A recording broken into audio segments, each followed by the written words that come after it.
எபிரேயர் 11:7 விசுவாசத்தினாலே நோவா தற்காலத்தில் காணாதவைகளை குறித்து தேவ எச்சரிப்பு பெற்று பயபக்தி உள்ளவனாகி தன் குடும்பத்தை ரட்சிப்பதற்கு பேழையை உண்டு பண்ணினான்.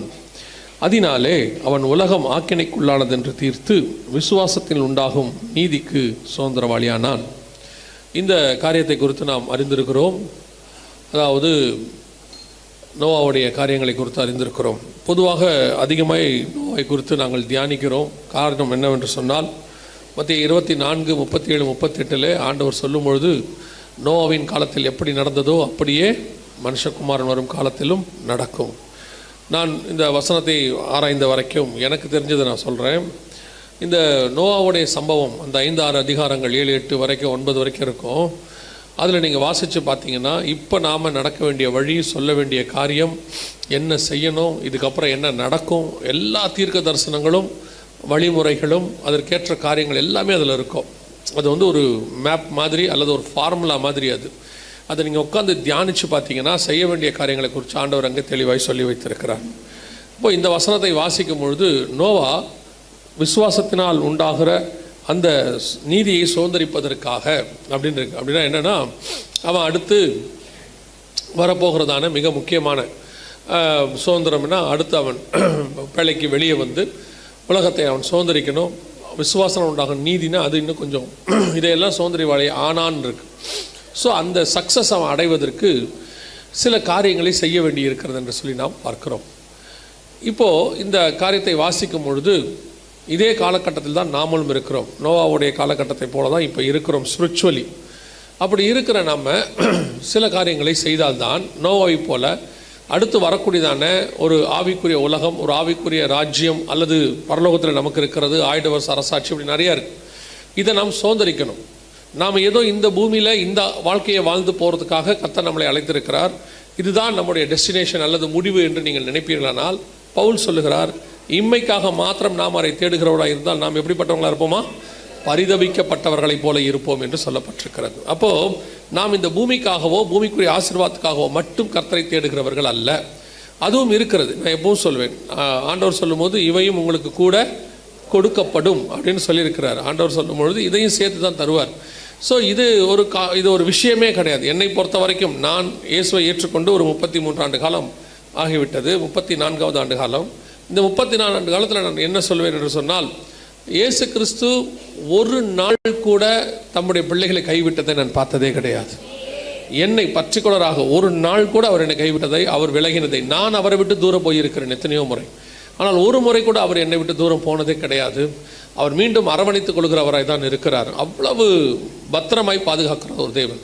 அப்படிப்பட்டதான ஒரு ஆண்டவர் இவ்வளோ காரியங்களை செய்கிறவரை போய் இன்னும் ஆண்டவர் அதுக்காகத்தான் நான் தேடுகிறேன் என்று சொன்னால், எப்படி ஒரு கணவனை ஒரு மனைவி வந்து நீ சம்பாரிச்சு போடுற அதனால தான் நான் கூட இருக்கிறேன் அப்படின்னு சொன்னால் அவருக்கு எவ்வளோ ஹர்ட் ஆகுமோ, ஏதோ நீ துணி துவச்சி போகிற, பாத்திரம் விளக்குற அதனால தான் உன்னை வீட்டில் வச்சுருக்கிறேன்னு சொன்னால் அந்த அம்மாவுக்கு எவ்வளோ ஹர்ட் ஆகுமோ, அந்த மாதிரி தான் ஆண்டவருக்கும் ஹர்ட் ஆகும். நீங்கள் சொல்கிறது பல நேரத்தில் நம்ம வீட்டில் அப்படி தானே சொல்கிறோம், ஏதோ அந்த ஆளால் ஒரு பிரயோஜனம் இல்லைங்க, ஏதோ சம்பாரிச்சு போடுறாப்புல அப்படின்றது நம்ம எவ்வளோ ஒரு கேவலமாக நம்ம நடத்துகிறோம் அப்படின்னு அர்த்தம். அதே மாதிரி மனைவியை பார்த்து நம்ம வந்து ஏதோ நீ துணித்து வச்சு போகிற, பாத்திரம் விளக்குற, அதுக்காக நீங்கள் இருக்கிற அப்படின்னு சொன்னால் அது வேலைக்காரங்களுடைய வேலை. ஒரு வேலைக்கு நம்ம ஒருத்தரை வச்சோம்னா அவங்க அதை செய்வாங்க. அது ஒரு வேலைக்காரின்னு சொல்கிறது கூட அர்த்தம். அது மாதிரி தான் ஏதோ இயேசு கிறிஸ்து எங்களை ஆசீர்வதிக்கிறார், அதனால் அவர் எனக்கு தேவனாக இருக்கிறார் அப்படிங்கிறது அதுக்கு ஈக்குவலான வார்த்தை இல்லை. நம்ம அதையும் தாண்டி ஒரு கணவன் மனைவியை நேசிக்கிறதும், மனைவி கணவன் நேசிக்கிறதும், பிள்ளைகளை பெற்றோர் எந்த ஒரு முகாந்திரம் இல்லாமல் நேசிப்பாங்க. அதாவது எந்த ஒரு பிரதிபலன் எதிர்பார்க்காமல் நேசிப்பாங்க. பாருங்கள், அந்த நேசம்தான் தேவன் நம்மேல் வைத்திருக்கிறார். அதே நேசத்தை நம்மிடத்திலும் அவர் எதிர்பார்க்கிறார். அவ்வளோதான். இயேசு கிறிஸ்து எதுக்காக நம்மளை நேசிக்கணும்? கொஞ்சம் யோசிச்சு உட்காந்து பாருங்கள். அவர் நம்மளை நேசிக்கிறதுக்கு என்ன இருக்குது நம்மக்கிட்ட? ஏதாவது 1% இருக்குதான்னு பாருங்கள். ஒன்றுமே இருக்காது. ஆனால் நம்மளெல்லாம் நேசிக்கிறாருங்கிறது உண்மையிலே பெரிய விஷயம்தான். அப்படி இருக்கும் பொழுது அந்த அன்பை அவர் திருப்பி எதிர்பார்க்கறது இயல்பு தானே. நான் செலுத்துகிற அன்பை திருப்பி என்ன செய்யணும்? எனக்கு செலுத்தணும்னு. ஆனால் நாம் இந்த கடைசி காலத்தில் ரொம்ப சீப்பான மக்களாய் மாறிக்கொண்டே இருக்கிறோம். நம்மளை அப்படி மாற்றிட்டாங்களா இல்லை மாறுறீங்களானும் தெரியல. இதுக்காகத்தான் நான் இயேசுவை தேடுறேன் அப்படின்னு சொல்கிறது. அப்போ ஆண்டவர் ஒரு நோக்கத்தோடு கூட தான் ஒரு காரியத்தையும் செய்கிறார் என்று சொல்லி பார்க்கிறோம். இந்த இடத்துல இந்த வசனத்தை வாசித்த போது 7வது வசனத்தில் நோவா பயபக்தி உள்ளவனாகி தன் குடும்பத்தை ரட்சிப்பதற்கு பேழையை உண்டு பண்ணினான் அப்படின்னு சொல்லி பார்க்கிறோம். ஆனால் கர்த்தருடைய திட்டம் அது மட்டுமல்ல, அதுவும் கர்த்தருடைய திட்டத்தில் இருக்கிறது அந்த இடத்துல. ஆனால் கர்த்தருடைய திட்டத்தில் அது மட்டும் இல்லை, இன்னும் சில காரியங்களும் இருக்கிறது. இப்போ 3 முக்கியமான விஷயங்களை பேழைக்குள்ளே கர்த்தர் செய்கிறார். பேழைக்குள்ளே வைக்க சொல்கிறார் ஆண்டவர் 3. ஆனால் நோவா இந்த வசனத்தை வாசிக்கும் பொழுது பயபக்தி உள்ளவனாகி என்ன செய்தாராம், பேழைக்குள்ளே தன் குடும்பத்தை ரட்சிக்கும்படி அப்படின்னு வசனம் சொல்லுது. ஆனால் கர்த்தருடைய திட்டம் என்னன்னு சொல்லி பாருங்கள். வாசிங்க, முதலாவதாக 18வது வசனம் வாசிங்க. 6ஆம் அதிகாரம் ஆதியாகமத்தின் புஸ்தகம் 18வது வசனம் வாசிங்க. நீ பேழைக்கு ஆனாலும் உன்னுடனே உன் உடன்படிக்கை ஏற்படுத்துவேன், நீயும் உன்னோடு கூட உன் குமாரரும் உன் மனைவியும் உன் குமாரரின் மனைவிகளும் பேழைக்குள் பிரவேசியுங்கள். முதலாவதாக தேவனுடைய திட்டம் ஃபர்ஸ்ட் பேழைக்குள்ளே இருக்க வேண்டியது யார் அப்படின்னு பார்த்தீங்கன்னா நோவாவும் அவன் குமாரரும் அவன் மனைவியும் அவன் குமாரன் மனைவிகளும் அப்படின்னு இருக்கிறது. இப்போ நீங்க வாசிச்ச எபிரேயர் 11:7 திருப்பி வாசிங்க பார்ப்போம்.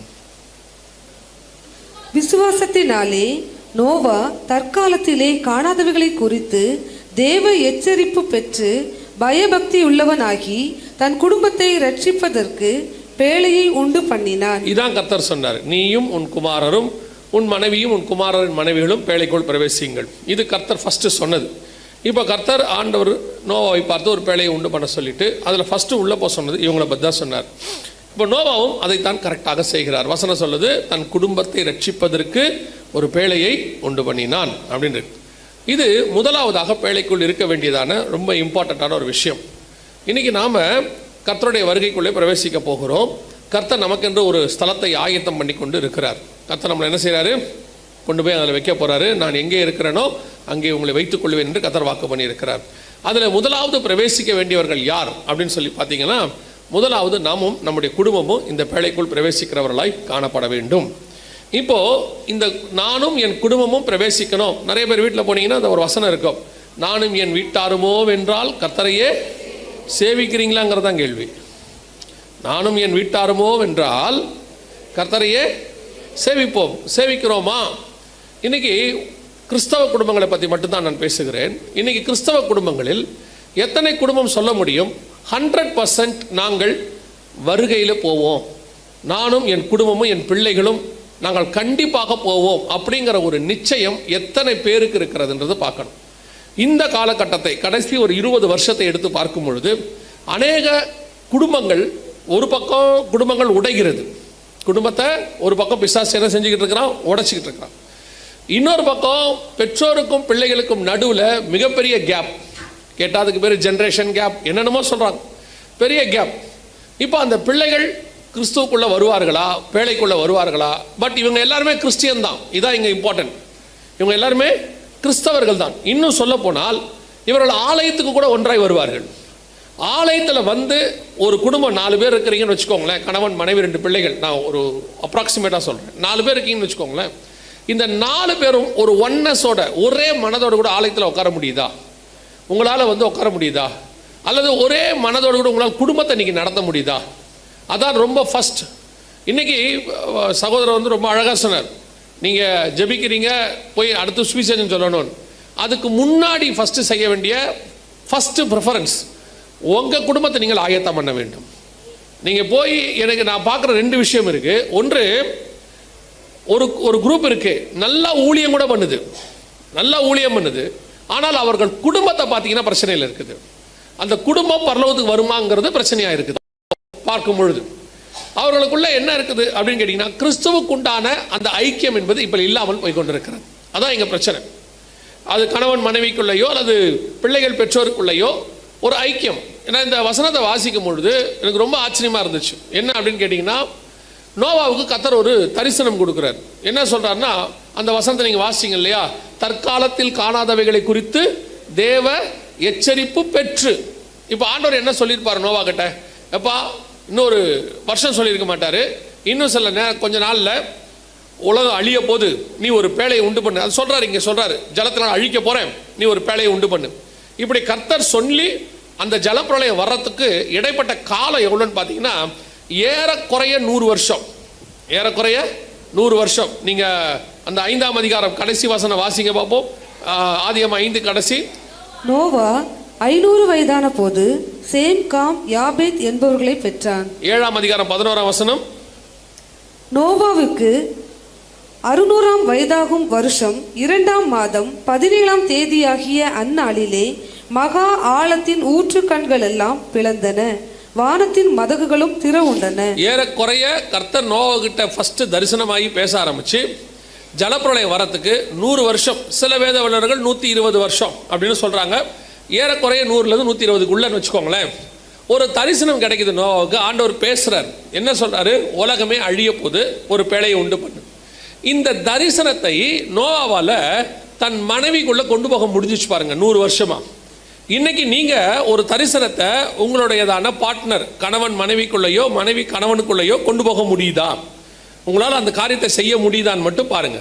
அது நான் சொல்றது உலக பிரகாரமாக ஆரம்பிச்சு ஒரு குடும்பத்தில் ஒரு விஷயத்தை டிசிஷன் எடுக்கணும் அப்படின்னா கணவனும் மனைவியும் சேர்ந்து ஒன்றா எடுக்க முடியுதான்னு பாருங்க. அப்படி எடுக்க முடியாதவங்க எப்படி ஒரு ஆவிக்குரிய டிசிஷன் எடுப்பீங்க? எப்படி ஒரு தரிசனத்தை பெற்றுக்கொள்வீங்க? எப்படி ஒரு ஊழியத்தை இணைஞ்சு செய்வீங்க? இன்னைக்கு நிறைய ஊழியக்காரனுடைய குடும்பத்திலையும் சரி, ஆவிக்குரிய குடும்பத்திலையும் சரி, அந்த ஊழியமோ ஆவிக்குரிய வாழ்க்கையோ ஒரு சிலர் ரொம்ப கஷ்டப்பட்டு ஓட்டிக்கிட்டு இருக்கிறாங்க. சரி, வாழ்ந்து முடிச்சிடணும் அப்படின்னு ஓட்டுறவங்க இருக்காங்க. இன்னொரு சிலர் முடியவே இல்லை, தரிசனத்தை விட்டு போனவங்களாம் இருக்கிறாங்க. சரி விட்டுங்க, முடியாது அப்படின்னு சொல்லி ஊழியமே போச்சு, தரிசனமே போச்சு நிறைய பேருக்கு. காரணம் என்ன? கர்த்தர் தான் உங்களோடு கூட பேசுகிறார், கர்த்தர் தான் ஒரு காரியத்தை சொல்றாரு. அதை ஏன் உங்களால் உங்கள் பார்ட்னர்கிட்ட கொண்டு போக முடியல அப்படின்னா என்ன அர்த்தம்? அவங்க 2 பேருக்குள்ள ஒரு வீட்டுக்குள்ளே இருக்கிறாங்க, 10 வருஷம் 20 வருஷம் 30 வருஷம் 40 வருஷம் இருக்கிறாங்க. ஆனால் அவர்களுக்குள்ள ஒரு மனம் இல்லை. அவ்வளோதான் விஷயமே, ஒரு ஒன்னஸ். இந்த விஷயத்தை கர்த்தர் சொல்றாரு. இது கர்த்தர் சொல்லுவார் இருந்த இவங்களால புரிஞ்சிக்கவே முடியல. அவர்கள் ஒரே மாம்சமாக இருப்பார்கள்னு வசனம் மட்டும் சொல்லுது. நாமளும் அப்படி தான் ஒரு உறுதிமொழி கொடுத்து வரோம். அப்படி கொண்டு வரும் பொழுது நம்மளால் என்ன செய்ய முடியல? நம்ம மூளை சொல்கிறத கால் செய்து, மூளை சொல்கிறத கை செய்து, கண்ணில் தண்ணி வந்து ஆட்டோமேட்டிக்காக கை போய் துடைக்குது. இதுக்கு சென்டராக இருந்து மூளை ஒரு ஐடியா கொடுக்குது, போய் தொடன்னு சொல்லி. இப்போ கண்ணு கேட்கல, நீ எனக்கு வந்து தொடன்னு சொல்ல. அப்போ ஒரே மாம்சம்னா என்ன?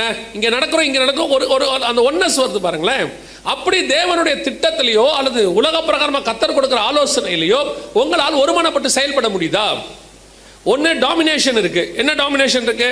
நான் தான் செய்வேன் இப்படிதான் அப்படின்னு. இல்லையா முடியாதுன்னு அப்படியே பிரிவினை இருக்கு. இங்க என்ன இல்லை அப்படின்னு சொல்லி கேட்டீங்கன்னு சொன்னா அதை ஷேர் பண்ணி அதை எப்படி கொண்டு போகணும் அப்படிங்கிறதான அந்த ஒன்னஸ் இங்க இல்லை. நோவாக்குள்ள ஒரு பெரிய தரிசனம். யோசிச்சு பாருங்க, எவ்வளவு பெரிய தரிசனம் பாருங்க. நான் ஒரு நாள் இந்த வசனத்தை படிக்கும் போது இப்படி பார்த்துக்கிட்டே இருந்தேன். சில காரியங்களே ஆவியானவர் இடத்துல வசனத்தில் உணர்த்தினார். உதாரணமா இப்போ இயேசு வந்து 3.5 வருஷம் ஊழியம் பண்ணார். 3.5 வருஷம் ஊழியம் பண்ணுறதுக்கு இயேசு பண்ண ப்ரிப்பரேஷன், அவரை பரலோகம் ஆயத்தம் பண்ணது 30 வருஷம். 30 வருஷம் ஆயத்தம் பற்றி எத்தனை வருஷம் ஊழியம் பண்ணியிருக்கிறாரு? 3 வருஷம் ஊழியம் பண்ணியிருக்கிறார். மோசே கிட்டத்தட்ட 40 வருஷம் எகிப்தில் இருந்தார். 40 வருஷம் மீதியான் தேசத்தில் இருந்தார். 80 வருஷம் ரெடி ஆகிருக்கிறாரு. அடுத்த 40 வருஷம் என்ன பண்ணார்? ஊழியம் பண்ணார். அப்போது ஒரு 40 வருஷம் ஊழியத்துக்கு அவர் எத்தனை வருஷம் ரெடி ஆனார்? 80 வருஷம் ரெடி ஆகிருக்கிறாரு. இல்லை மீதியான் தேசத்தில் இருந்த மட்டும் வச்சுக்கிட்டா கூட 40 வருஷம் ரெடியாக இருக்கிறார். 40 வருஷம் ஊழியத்துக்கு 40 வருஷம் ரெடி. இப்போ இந்த நோவாவுடைய பேழையை எடுத்துக்கோங்க. கிட்டத்தட்ட நோவா 100 வருஷம் பேழையை கட்டியிருக்கிறாரு.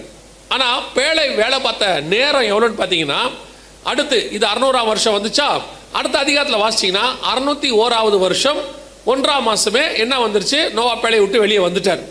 ஸோ ஏறக்குறைய ஒரு வருஷம் வேலை பார்த்துருக்கு பேழை. மொத்த பேழை வேலை பார்த்த நேரம் எவ்வளவு? 1 வருஷம். ஆனால் ப்ரிப்பரேஷன் எவ்வளவு? 100 வருஷம்.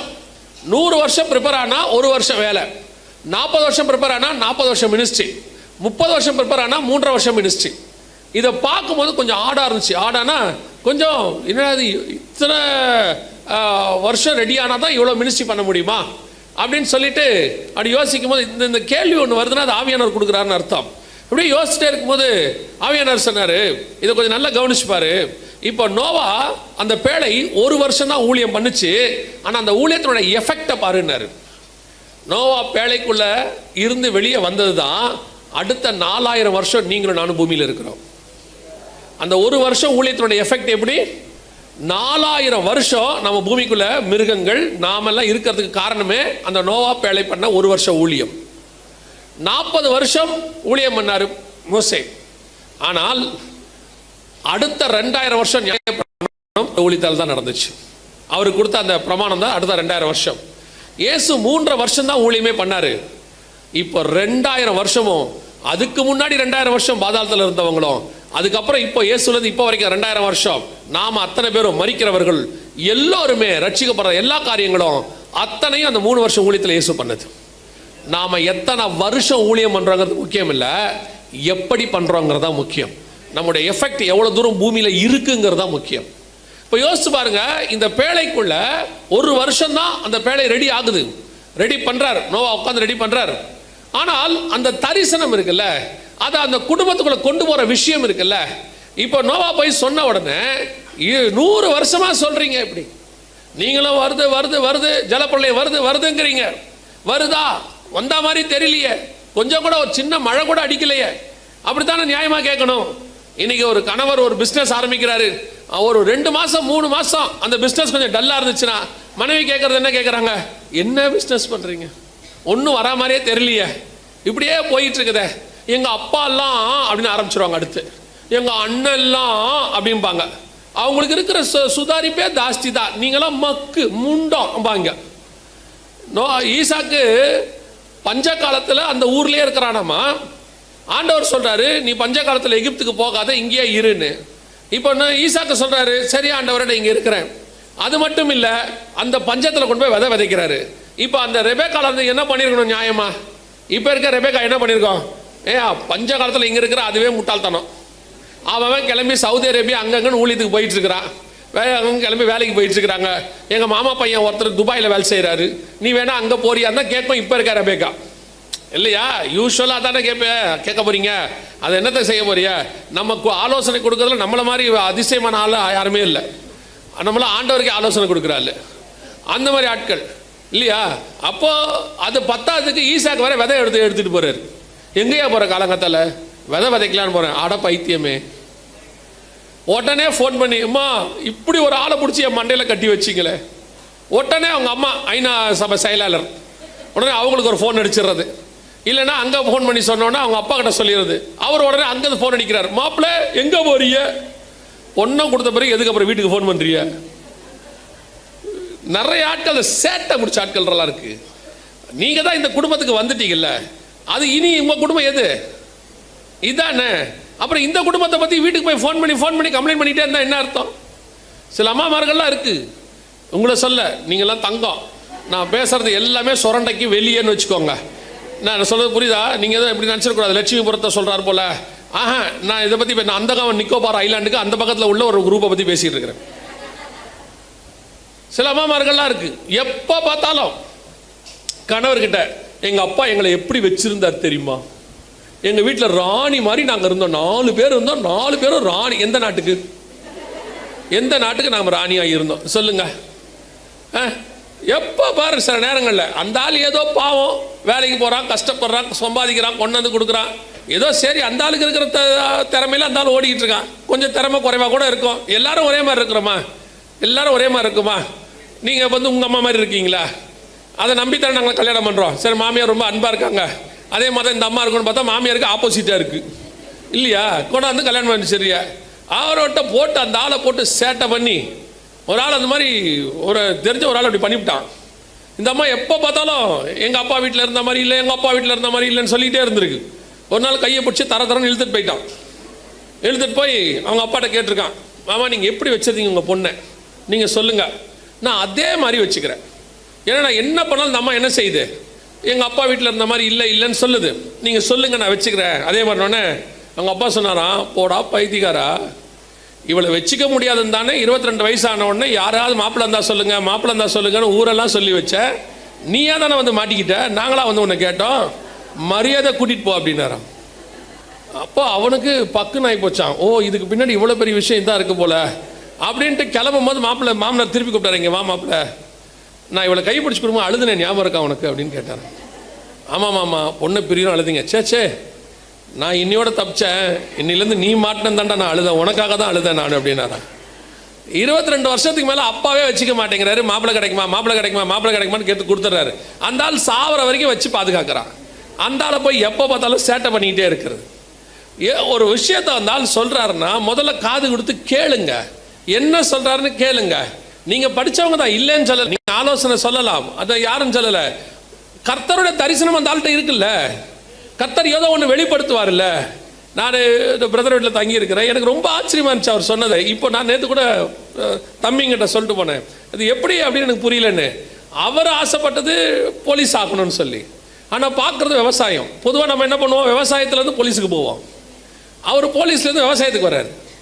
அதை அந்த குடும்பம் அக்செப்ட் பண்ணிக்குது பாருங்களேன், அவங்க ஒத்துக்கிறாங்க பாருங்க. இல்லைன்னா நம்ம என்ன செய்வோம், ஆமாம் நல்ல பொழப்ப விட்டுட்டு விவசாயத்துக்கு வந்திருக்காரு அப்படி தானே கேட்போம். இன்னைக்கு அந்த மனுஷனை கர்த்தர் ஆசீர்வதிச்சிருக்கிறாருல்ல, அப்போ அந்த தரிசனத்தை புரியணும்ல. அதுதான் இருக்கிறதுல ரொம்ப முக்கியம். ஆண்டவர் என்ன சொல்றாருன்னு கேட்கணும். அது உங்க இஷ்டப்படித்தான் ஆண்டவர் சொல்லுவார்னு எதிர்பார்க்க முடியாது. நான் சொல்றது கணவனுக்கும் பொருந்தும், ஏதோ மனைவிக்கு மட்டும் சொல்ல நினைக்காதீங்க, கணவனுக்கும் பொருந்தும். ரெண்டு பேருக்கும் ஏதோ ஒரு காரியத்தை கர்த்தர் சொன்னா அது கர்த்தர் சொல்றாரான்னு பார்க்கணும். அது கர்த்தர் சொல்ற விஷயம் ஃபர்ஸ்ட் இருக்கணும். அதை ரெண்டு பேரும் ஒருமித்து அந்த தரிசனத்தை தாங்கணும். இல்லைன்னா அந்த தரிசனத்தை நிறைவேற்றுறது ரொம்ப கஷ்டம். பல நேரங்களில் அநேகருடைய வாழ்க்கையில கர்த்தர் கொடுத்த தரிசனம் நிறைவேறாம போறதுக்கு அதான் காரணம். நிறைய ஊழியக்காரங்களை வாழ்க்கையில் நான் பார்த்துருக்கிறேன், நல்ல ஓட்டத்தை ஓடுறாங்க, அவங்களுடைய வாழ்க்கையில வீழ்ச்சி எங்க வருது. நான் ஒரு பெரிய ஊழியக்காரர், நான் பெயர் சொல்ல விரும்பலை, பெரிய ஊழியக்காரர், அவருக்கு இருந்த திறமைக்கும் உலக பிரகாரமா சொல்றேன், அவருக்கு அவ்வளோ டேலண்ட். பத்தாவதுக்கு கர்த்தர் அவருக்கு பயங்கரமான கிருபையை கொடுத்திருந்தார். அவர் காலகட்டத்தில் அவரை மாதிரி ஒரு மனுஷன் கிடையவே கிடையாது. நான் சொல்லுவேன், அவ்வளவு எல்லாம் நினைஞ்ச மனுஷன். அந்த மனுஷனுடைய வீழ்ச்சிக்கு காரணம் அவர் குடும்பம் மட்டும். அவரால் அவர் குடும்பத்தோட கூட ஒருமனமாக இருக்க முடியல, இல்லை அந்த குடும்பத்தோட அவரோட ஒருமனமாக இருக்க முடியல. அதனுடைய வீழ்ச்சி என்னவாயிருச்சு, எங்கேயோ இருக்க வேண்டிய மனுஷன் கடைசியில் எப்படியோ அந்த ஊழியம் முடிஞ்சு போச்சு. உங்களுக்கு கர்த்தர் கொடுக்கிற அந்த தரிசனத்தை தாங்குகிறவர்களாய் மாறுங்க. ஒரு மனுஷனுக்கு தரிசனம் கொடுத்தா அது குடும்பத்துக்கு கொடுத்த தரிசனம்னு அர்த்தம். முழு குடும்பம் தாங்கி பிடிக்கணும். எனக்கு ரெபேக்காளை ரொம்ப பிடிக்கணும். அடிக்கடி நான் சொல்றது காரணம் என்னன்னா, அவ்வளோ பெரியதான ஒரு பஞ்ச தேசம், விதைக்கு அவன் புறப்படுறான். அந்த மாதிரி வாயை திறந்து ஒரு வார்த்தை பேசாது. அந்த முடிவு வர்ற வரைக்கும் வெயிட் பண்ணுது. அந்த வருஷம் வசனம் சொல்றது, அந்த வருஷம் கர்த்தர் அவனை 100 மடங்கு ஆசீர்வதித்தார். நீங்க பொறுத்து பாருங்க. ஒரு கணவன் ஒன்று செய்கிறாரா, மனைவி ஒன்று செய்கிறாங்களா, கொஞ்சம் வெயிட் பண்ணி பாருங்க. அது கர்த்தர் சொன்னதா இருந்தால் அதோட ஆசீர்வாதம் வரும். சில நேரங்களில் நெகட்டிவ் கூட வரும், வீழ்ச்சி கூட வரும். அந்த நேரத்தில் நீங்கள் எப்படி இருக்கணும் தெரியுமா, கூட இருக்கிற ஆளை நீங்களும் சேர்ந்து நசுக்கக்கூடாது போட்டு. சில நேரங்களில் இப்போ 100 வருஷம் வேலையை கட்டுறாரு, 50 வருஷம் ஆச்சு, இல்லை ஒரு 10 வருஷம் ஆச்சு, மழை வரல. இன்னைக்கு நோவா அப்படியே உலகமே பைத்தியக்காரன்னு சொல்லும், அப்படிதானே வசனம் சொல்லுது பேதுருவின் புஸ்தகத்தில். நோவா நீடிய தேவன் நீடிய பொறுமையோடு காத்திருந்த போது அவைகள் கீழ்ப்படியாமல் போன ஆவிகள்னு சொல்லி. நோவா காலத்தில் ஒருத்தன் கூட நோவாவுடைய சுவிசேஷத்தை ஏற்றுக்கொள்ளலை. அவர் சொன்ன நீ அந்த பிரசங்கத்தை ஒருத்தன் கூட இல்லை, நீதியை பிரசங்கித்தவனாகிய நோவா அப்படின்னு இருக்கு. அப்போ ஒருத்தன் கூட ஏற்றுக்கொள்ளலை. கிட்டத்தட்ட ஒரு பக்கம் பிரசங்கம் பண்ணிட்டு இருக்கிறேன், ஒரு பக்கம் பேழையை கற்றார். அத்தனை பேர் என்ன சொல்லியிருப்பான், நோவாவை பார்த்து வைத்தியக்கார மாதிரி பண்ணிட்டு இருக்கிறேன். ஏன்னா இது உலகமே. இப்போ நீங்க சொல்லி பாருங்க, நோவாவுடைய தரிசனத்தை இப்போ நீங்க சொல்லி பாருங்க. இந்த மாதிரி உலகமே அழிய போகுது, இது நாங்கள் இப்போ அதை தான் சொல்லிட்டு இருக்கிறோம். உலகமே ஒரு மிகப்பெரிய பேரழிவை சந்திக்க போகுது, அதுக்கு நடுவில் தேவ பிள்ளைகளை கர்த்தர் காப்பாற்றுவார். இதைத்தான் அவன் சொல்றான். இந்த பேழையை கர்த்தர் காப்பாற்ற போறாரு, இந்த பேழைக்குள்ள வருகிறவங்க எல்லாம் கர்த்தர் காப்பாற்றுவாரு. இதை சொன்னா உலகம் அவனை பைத்தியமாய் பார்க்கும். சரி, உலகம் பைத்தியமா பார்க்கட்டும். இவங்க வீட்டில் எப்படி பார்த்துருக்கணும் அவனை நியாயமா? ஏன்பா நீங்களும் 10 வருஷமா சொல்றீங்க, 20 வருஷமா சொல்றீங்க, 30 வருஷமா சொல்றீங்க, 50 வருஷம் சொல்றீங்கப்பா, எவனாவது கேட்கறானாப்பா, எதுக்குப்பா இந்த பிரசங்கம்? ஒரு ஊழியத்துக்கு ஒரு மனுஷனோட போய் கல்யாணம் பண்ணி ஊழியத்துக்கு போய் அங்கே ஒரு ரிசல்ட் இல்லை, அந்த இடத்துல ஒரு 10 பேர் கூட ரட்சிக்கப்படல, 5 பேர் தான் வந்திருக்காங்க, இல்லை ஒருத்தர் கூட வரலன்னு வச்சுக்கோங்க. அந்த ஊழியக்கார குடும்பம் சமாதானமாக இருக்குமா? முதல்ல அந்த கர்த்தர் சொல்லி தான் அந்த ஊழியக்காரர் போயிருப்பார். நான் ஒரு மிஷனரியை பற்றி கேள்விப்பட்டேன். கிட்டத்தட்ட ஒரு வருஷம் ஒரு ஆத்மா கூட வரல. ஒரே ஒரு வருஷம் ஒரு ஆத்மா கூட வரவே இல்லை. அந்த மனுஷன் போய் ஒரு வீடு வாடகை எடுத்து தன் மனைவியோடு தங்கி இருக்கிறார். ஒவ்வொரு ஞாயிற்றுக்கிழமையும் தன் மனைவிக்கு மட்டுமே பிரசங்கம். அப்புறம் ஒரு குழந்தை பிறக்குது, அந்த கை குழந்தை, அதுக்கு மட்டுமே பிரசங்கம். ஒரே ஒரு ஆள் வரல. ஒரு வருஷம் கழிச்சு அந்த ஆள் பிரசங்கம் பண்ணிட்டு இருக்கிறாரு. ஒருத்தன் கல்லெடுத்து அடிச்சானோ, கல்லெடுத்து அடிச்ச உடனே அல்லேலூயா அப்படின்னா பிள்ளையா. என்னன்னு கேட்டதுக்கு மனைவி கேட்டாங்களா, இதுக்கு எதுக்குப்பா அல்லேலூயா சொல்றீங்க, ஒருத்தன் அடிக்கிறானேன்னு. இல்லை, இந்த ஒரு வருஷத்தில் ஒருத்தன் என் பிரசங்கத்தை கேட்டுட்டான், எவனோ ஒருத்தன் என் பிரசங்கத்தை கேட்டதுனால தான் கல்லெடுத்து அடிச்சிருக்கான். யோசிச்சு பாருங்க. இப்படி ஒரு கணவனோடு கூட அந்த அம்மா ஊழியம் பண்ணி இன்னைக்கு அது ஒரு பெரிய மிஷனரி ஸ்தாபனமா வளர்ந்து நிக்குது. அதுதான் அந்த கூட இருக்கிறவங்களுடையதான தரிசனத்தை தாங்கிறதோட எஃபெக்ட். பல நேரத்தில் நெகட்டிவ் வரும். வீழ்ச்சி அடையாதவன் எவன் இருக்கான்? உலகத்தில் வீழ்ச்சி அடையாதவன் எவன் இருக்கான்? இயேசு கிறிஸ்து ஒருத்தரை தவிர வீழ்ச்சி அடையாதவன் ஒருத்தன் கிடையவே கிடையாது. ஆனால் நீங்கள் அந்த வீழ்ச்சி அடைகிற நேரத்தில் அந்த தரிசனத்தை தாங்கி பிடிக்கிறவர்களாக இருக்கணும். தரிசனத்தில் போகும்போது எல்லாமே நீங்கள் நினைக்கிற மாதிரி நடக்கும்னு சொல்ல முடியாது. செங்கடலை பிளந்தாச்சு, அந்த பக்கம் கூட்டிகிட்டு போயாச்சு, ஒரு மாதம் ஆகி போச்சு, சாப்பாடே இல்லை, முறுமுறுக்கிறாங்க. ஆண்டவரே எங்களை சாகடிக்க கூப்பிட்டு வந்தீங்களா? அதுக்கப்புறம் பார்க்குறான் தண்ணி இல்லை. ஆனால் ஜனங்கள் முறுமுறுக்கிறார்கள். மோசே முறுமுறுக்கவில்லை, ஆரோன் முறுமுறுக்கவில்லை, யோசுவா முறுமுறுக்கவில்லை. அதுதான் உங்களுக்கு நான் சொல்கிறேன். அந்த சூழ்நிலை வரும்போது முறுமுறுக்கக்கூடாது. யோசிச்சு பாருங்க, யோபின் மனைவியை பாருங்க. எல்லாருக்கும் போது குடும்பமே சந்தோஷமா இருக்கு, எல்லாருக்கும் போது குடும்பமே சந்தோஷமா இருக்கு. ஒரு நாள் வந்துச்சு, எல்லாம் ஒரு நாள் நெகட்டிவ். 100% பரு வந்துருச்சு, தலையில் புழுதியை போட்டு உக்காந்துட்டார் மனுஷன். மிகப்பெரிய வீழ்ச்சி. அந்த நேரத்தில் அந்த அம்மா வந்து சொல்லிவிடுச்சு, இதான் ரெண்டாவது ரொம்ப இருக்கிறதுல யோபுவால் தாங்க முடியாது. அது ஒன்று தான். என்ன தெரியுமா? இத்தனை வருஷம் கூட இருந்த ஆளுக்கு அது என்ன செய்யல, அது புரியவே இல்லை. ஃப்ரெண்ட்ஸுக்கு புரியலனா கூட பரவாயில்ல, நியாயம். யாருக்கு புரியல? மனைவிக்கு புரியல. பாருங்க, அந்த அம்மாவை சொல்லுது, தேவனை தூஷித்து ஜீவனை விடும். யோசிச்சு பாருங்க. ஆனால் எனக்கு அந்த அம்மாவை நான் குற்றமாசம் எப்பவுமே நான் அந்த அம்மா கிட்ட ஒரு நல்ல விஷயத்தையும் பார்ப்பேன். என்னன்னா, ஏதோ அவசரப்பட்டு பேசி பிடிச்சி எல்லாரும் போயிட்டாங்க, அந்த அம்மா மட்டும் போகவே இல்லை. அந்த அம்மா என்ன செய்யல, போகவே இல்லை. நீங்கள் போய் கடைசி அதிகாரம் வாசிச்சு பாருங்க. யோபுக்கு எத்தனை பிள்ளைகள் பிறந்தார்கள்? 10 பிள்ளைகள். அப்போ அந்த அம்மா அங்கே தான் இருந்திருக்கு, அந்த அம்மா கூட தான் இருந்திருக்கு. சில நேரத்தில் சில அம்மாக்களுக்கு அப்படித்தான், அது போகாது. வாய் பேச தெரியாமல் பேசி போடுறது, அவசரத்தில், அர்ஜென்ட்ல, கோவத்தில். எது நல்லா செய்யும். நிறைய பாருங்க, நல்ல அம்மாக்கள்லாம் நல்லா செய்வாங்க, நல்லா பார்த்துப்பாங்க. வாய் சரி கிடையாது, பட்டீர்னு பேசி போடுறது. பேசிவிட்டு அதுக்கப்புறம் நல்லா கவனிச்சிங்கன்னா அந்த அம்மா செஞ்சது எதுவுமே நிற்காது. எது நிற்கும் தெரியுமா? அந்த பேசுனது மட்டும் நிற்கும். அந்த அம்மா செஞ்ச எந்த உதவியும் நிற்காது. கடைசி வரைக்கும் என்ன தெரியுமா சொல்லுவாங்க? என்ன ஒரு வார்த்தை அவள் பேசிவிட்டா. இந்த மாமியாருக்கு மற்றதெல்லாம் கணக்கு நிற்கவே நிற்காது மைண்டில். மருமக செஞ்ச எதுவுமே நிற்காது. எது நிற்கும் தெரியுமா? என்னை பார்த்து ஒரு வார்த்தை சொன்னா பாரு அப்படிங்க. இது 30 நாள் காப்பி போட்டு கொடுத்துருக்கோம், அது கணக்கில் வராது. இட்லி சுட்டு கொடுத்துருக்கோம், கணக்கில் வராது. அதெல்லாம் வராது. அதுக்கு தான் சொல்கிறேன், நீங்கள் பேசும்போது ரொம்ப கேர்ஃபுல்லாக எதை பேசுகிறீங்க, என்ன பண்ணுறீங்கன்றது ரொம்ப கேர்ஃபுல்லாக இருக்கணும். பல நேரங்களில் உங்கள் கூட இருக்கிற அந்த பார்ட்னர் ஒரு பிரச்சனை வரும்போது உங்களை தவிர வேற ஒருத்தரும் கூட நிற்கிறதுக்கான சரியான ஆள் கிடையாது. You are the right person. நீங்கள் நிற்கணும், கூட இருக்கட்டும். தோல்வி தான் அடையட்டுமே, என்ன இப்போ தோத்து போன இந்த உலகத்தில் தோக்காதவன் எவனுமே இல்லை. அந்த நேரத்தில் நீங்கள் கூட நின்னீங்கன்னா ஆண்டவர் உங்களை, அதுக்கப்புறம் அந்த ஃபேமிலி செம சூப்பராக இருக்கும். அவன் சொல்லுவான், அந்த நேரத்தில் அவன் என் கூட இருந்தான்பான். கணவன் என்ன சொல்லுவார்னா, எல்லாரும் போயிட்டாங்க, யார் நின்னது? நானும் என் மனைவியும் தான்பான். அந்த இடத்துல நீங்கள் நிற்கணும். அதுதான் ரொம்ப இம்பார்ட்டன்ட். இங்கே நம்ம அங்கே செய்ய மாட்டோம் பாருங்களேன். நம்ம ரொம்ப அந்த தரிசனத்தை தாங்குறவங்களா இருக்க மாட்டோம். முதல்ல அந்த தரிசனத்தை தாங்குறவங்களா மாறுங்க. ரெண்டாவது, தன் குடும்பத்தை ரட்சிக்கும்படி பிழை உண்டு பண்ணினான் அப்படின்னா, அடுத்து மிக முக்கியமானது, இன்னைக்கு உள்ள மிகப்பெரிய பிரச்சனை, நான் சொல்லுவேன் யூனிவர்சல் பிரச்சனை அல்லது உலகளாவிய ப்ராப்ளம் என்னன்னு கேட்டால், அவன் குமாரனும் அவன் குமாரரின் மனைவிகளும் பேழைக்குள் பிரவேசித்தார்கள். உங்களால் உங்கள் தரிசனத்தை உங்கள் மனைவிக்குள்ளே கொண்டு போக முடிஞ்சால் கூட அந்த தரிசனத்தை அடுத்த தலைமுறைக்கு என்ன பண்ண முடியல, கொண்டு போகவே முடியல. அது ரொம்ப இம்பார்ட்டண்ட். உங்களால் உங்கள் தலைமுறைக்கு உங்கள் தரிசனத்தை கொண்டு போக முடியுதா? கர்த்தர் உங்களுக்கு வச்ச ஒரு ஆவிக்குரிய வாழ்க்கை, நீங்கள் கடந்து வந்த பாதை, இதை உங்கள் பிள்ளைகளுக்கு உங்களால் கொண்டு போக முடியுதா? நிறைய பெற்றோர் இப்போ சொல்லக்கூடதான மிக முக்கியமான விஷயம் என்ன அப்படின்னு கேட்டிங்கன்னா, ஜப குறிப்பில், எங்களுக்கு வர ஜப குறிப்பில் நிறைய என்ன ஜப குறிப்புனா, பிள்ளைகள் ரட்சிப்பு. பிள்ளைகள் ரட்சிப்புக்கு தான் அதிகமாக ஜெபம் பண்ணுறாங்க. ஒன்று குடும்பம் பிரியுது, இல்லை பிள்ளைகள் ரட்சிப்பு. இந்த 2 தான் எங்களுக்கு வர அதிகப்படியான ஜப குறிப்பு.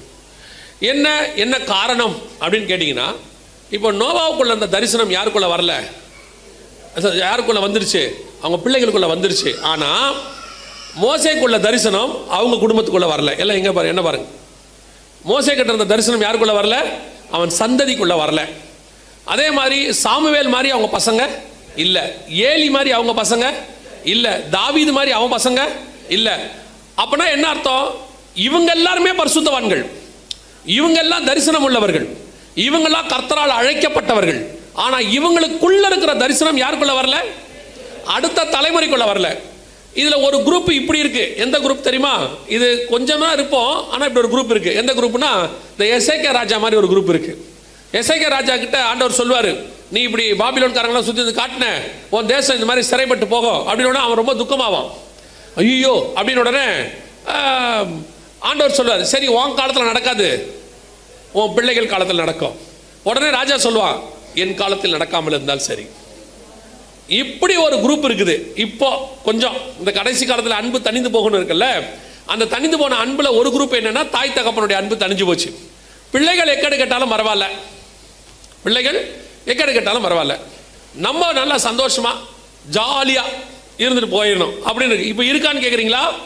ஒருவேளை உங்க கிராமத்தில் இருக்காது, உலகம் முழுக்க அப்படி ஒரு குரூப் இருக்கு. பிள்ளைகள் என்ன பண்ணாலும் பரவாயில்ல, நம்ம நல்லா இருக்கணும். அப்படியே கொஞ்சம் சொல்லுவாங்க, நம்ம என்னங்க பண்ண முடியும், வளர்த்து விட்டுட்டோம், இதுக்கு மேலே அவங்களாச்சு, அவங்க ஃபேமிலி ஆச்சு அப்படிம்பாங்க. இல்லைங்க, உங்களுக்குள்ள இருக்கிற அந்த தரிசனம், உங்களுக்குள்ள இருக்கிற ஆசீர்வாதம், கர்த்தர் உங்களுக்கு கொடுத்த வாக்குத்தத்தம் உங்கள் தலைமுறைக்கும் போகணும். அதை கொண்டு போய் சேர்க்க வேண்டிய பொறுப்பு உங்க கையில் தான் இருக்குது. நீங்க அதை செய்றீங்களான்றதா இப்போ கேள்வி. பிள்ளைகளுக்கு நீங்கள் என்ன பண்றீங்க?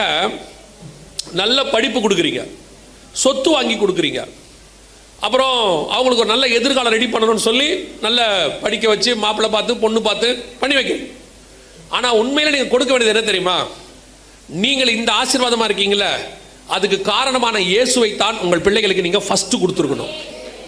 ஏன் தெரியுமா? இது எதுவுமே இல்லாவிட்டால் உங்கள் பிள்ளைகளுக்கிட்ட இயேசு இருந்தார்னா அவர் உங்களுக்கு கொடுத்த மாதிரி உங்கள் பிள்ளைகளுக்கு அதை கொடுத்துருவார். ஆனால் இது எதுவுமே கொடுத்துட்டு, எல்லாத்தையும் கொடுத்துட்டு இயேசுவை கொடுக்காம விட்டுட்டீங்கன்னா ஒரு நாள் இது எல்லாமே அழிஞ்சு போயிடும். இது இன்னைக்கு இருக்கிற ஆவிக்குரிய பெற்றோர் அல்லது கிறிஸ்தவ பெற்றோர்கள்ட்ட இருக்க டிராபேக். பிள்ளைகளுக்கு என்ன கொடுக்குறீங்க? சர்ச்சுக்கு கூட்டு வரதுல எவ்வளவு இம்பார்ட்டன்ஸ் கொடுக்குறீங்க?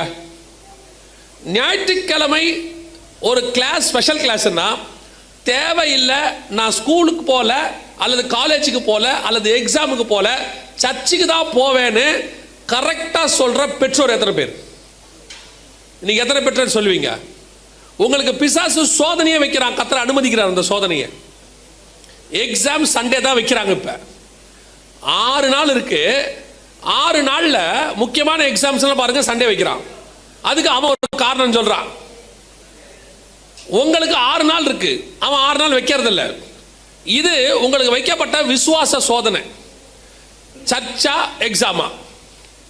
ஒரு காலகட்டம் வரைக்கும் நான் சொல்லுவேன், போன தலைமுறை நாங்கள் விசுவாசியா இருக்கிற காலகட்டம் வரைக்கும் எங்களுக்கு வச்ச டெஸ்ட் சர்ச்சா வேலையா, சர்ச்சா வேலையா, இவ்வளவுதான் எங்களுக்கு வச்ச டெஸ்ட். நாங்கள் ஒரு தீர்மானம் எடுத்தோம், வேலை கிடையாது சர்ச்சு அப்படின்னு ஒரு தீர்மானம் எடுத்தோம். நான் சொல்லுவேன், என் வாழ்க்கையில் 2 சாட்சி சொல்லுவேன். நான் வந்து ஆரம்பத்தில் ஒரு கடை வச்சு வேலை பார்த்துட்டு இருந்தபோது, அப்போ திடீர்னு ஞாயிற்றுக்கிழமை காலையில் கடைக்கு போயிட்டு சாயங்காலமாக தான் ஆராதனைக்கு போவேன் நான். இப்போ ஒரு நாள் ஆண்டவர் கேட்டார், ஃபர்ஸ்ட் ப்ரிஃபரன்ஸ் எனக்கா வேலைக்கா அப்படின்னு கேட்டார். உங்களுக்கு தான் ஆண்டவரே, அப்போ காலையில் ஆராதனைக்கு வான்னார். இது எனக்கு ஆவியானவர் உணர்த்துறது, யாரும் சொல்லலை. நான் எங்கள் கடையில் சொன்னேன், நான் காலைல வரமாட்டேன், நான் வந்து இந்த மாதிரி வேலைக்கு போகிறேன், இது ஆராதனைக்கு போகிறேன் அப்படின்னு சொன்னேன்.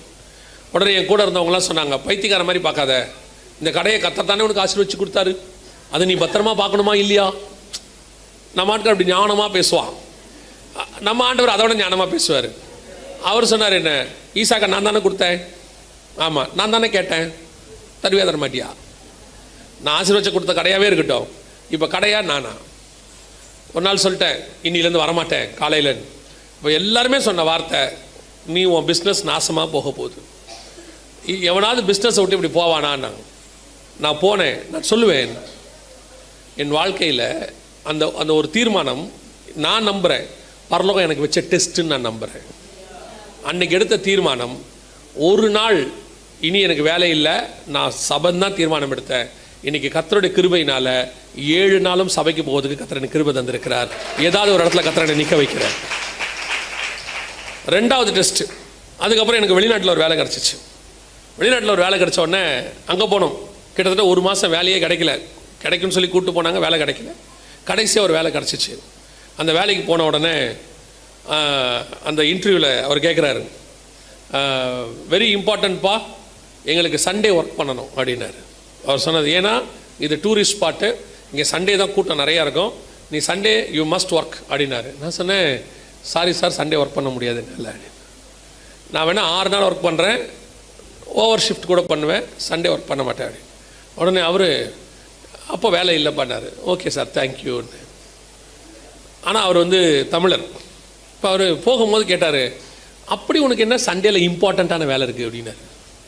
ஏன்னா அந்த ஊருக்காரங்களாம் சண்டேல ரொம்ப ஜாலியாக டைம் ஸ்பெண்ட் பண்ணுவாங்க, வெளியே போய் சந்தோஷமாக இருப்பாங்க. அதனால் அவர் நினச்சிட்டு கேட்டார், அப்படி என்ன உனக்கு ரொம்ப இம்பார்ட்டன்ட் சண்டே உனக்கு வேலை இருக்குன்னாரு. நான் ஒன்றுமே சொல்ல, சர்ச்சுக்கு போகணும் சார் அப்படின்னு.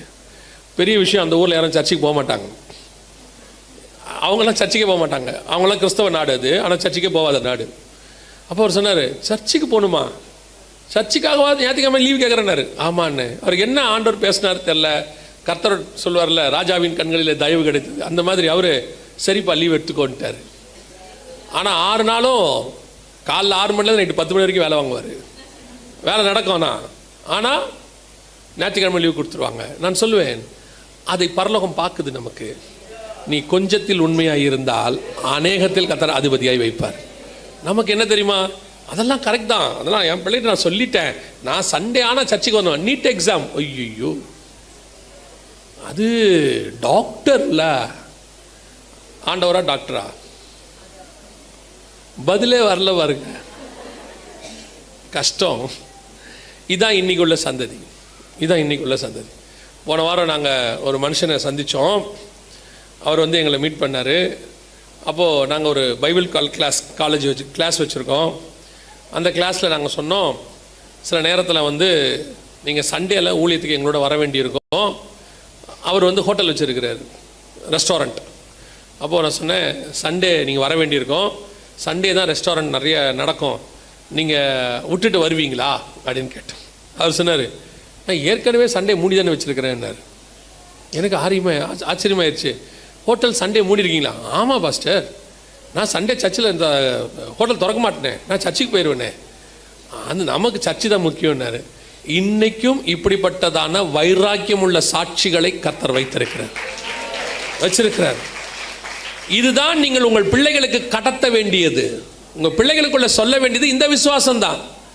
நீங்க காசை கொடுத்துட்டு எப்படி காசை பத்திரமா ஹேண்டில் பண்ணணும்னு சொல்றது ரெண்டாவது, நீ எப்படி உனக்கு கொடுக்கப்படுகிற சொத்தை பத்திரமா பாதுகாக்கணுங்கிறது ரெண்டாவது, உன் பிசினஸ் உங்க பசங்க எப்படி பத்திரமா பார்த்துக்கணும்னு சொல்லி கொடுக்கறது ரெண்டாவது. ஆனால் உனக்குள்ளே கர்த்தர் கொடுத்த அந்த விசுவாசத்தை எப்படி வர்த்திக்க பண்ணணும் உங்க பையனுக்கு சொல்லி கொடுக்கணும் பாருங்க, அதுதான் ஃபர்ஸ்ட். இன்னைக்கு உங்களுக்குள்ள இருக்கிற ஆவிக்குரிய காரியம் போல இன்னைக்கு இருக்கிற பெற்றோருக்கு அந்த ஞானம் இல்லை. அவங்க என்ன நினைக்கிறாங்க, நான் கஷ்டப்பட்டு சொத்து சேர்த்துட்டேன், இதை பிள்ளைங்கள் பத்திரமா பார்த்துக்கிட்டா போதும். அதை பார்த்துக்கிறதுக்கு ஒரே வழி ஆண்டவராக இயேசு கிறிஸ்து கூட இருக்கிறது மட்டுமே. வேற எப்படி இல்லாமல் ராஜ்யபாரமே உங்க கையில இருந்தாலும் போயிடும். தாவீதின் ராஜ்யபாரம் தேவன் இல்லாமல் நடந்த உடனே அந்த ராஜ்யபாரமே ரெண்டா போச்சு. தேவன் கூட இருந்ததுனால அந்த ராஜ்யபாரம் 40 வருஷம் ஒரு பிரச்சனை இல்லாம இருந்துச்சு. அப்ப ராஜ்யபாரம் நடப்பதற்கு காரணம் உன் ஞானம் அல்ல, உங்கள் அறிவல்ல, உங்கள் அனுபவம் அல்ல. ஆடு மேய்க்கிறவனை ராஜாவாய் மாத்த கர்த்தரால் முடியும். ஆனா பிறந்ததிலிருந்தே சாலமோன் ராஜா, இளவரசனாக வளர்ந்தவன், அவனால ராஜ்யபாரத்தை நிக்க வைக்க முடியல பாருங்க. ஆனா ஆடு மேய்க்கிறவனால 40 வருஷம் ராஜ்யபாரத்தை நிக்க வைக்க முடிச்சு. காரணம் என்ன தெரியுமா, அந்த அரசவைக்கான ஞானம் இல்லை, கர்த்தருடைய கிருபை அவனோடு கூட இருந்தது. இதுதான் உங்க பிள்ளைகளுக்கு நீங்கள் கொடுக்க வேண்டிய மிக முக்கியமான சொத்து. பெற்றோர் நினைச்சுக்கிறாங்க, படிப்பு கொடுத்துட்டா என் பிள்ளை நல்லா இருக்கும். படிச்சவன், படிப்பு அவசியம் நான் இல்லைன்னே சொல்லல, ஆனா படிச்சவன் எல்லாரும் ஆசீர்வாதமா இருக்கானான்னு போய் பாருங்க. படிச்சவன் எல்லாம் ஆசீர்வாதமா இருக்கிறானா? ஆனா நான் தைரியமாய் சொல்லுவேன், கர்த்தரை ஏற்றுக்கொண்ட அத்தனை பேரும் ஆசீர்வாதமாய் தான் இருக்கிறார்கள். கர்த்தர் இல்லாமல் ஆசீர்வாதம் இல்லை. கர்த்தரை ஏற்றுக்கொண்டவன் படிச்சவன் படிக்காதவன் கான்செப்டே கிடையாது. இங்க படிச்சாலும் தோத்திரம், படிக்காவிட்டாலும் தோத்திரம்.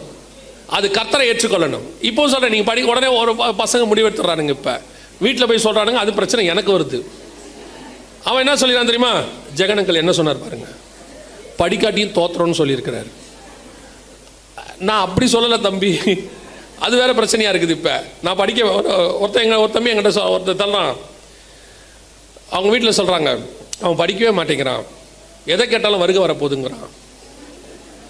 அப்போ அந்த பையனை கூப்பிட்டு கேட்டேன், நான் வருகை வருதுங்கிற. ஆமாம் ஆமாம் அங்கிள், வருகை, ஆமாம் வருகை வந்துடும் அப்படின்னா.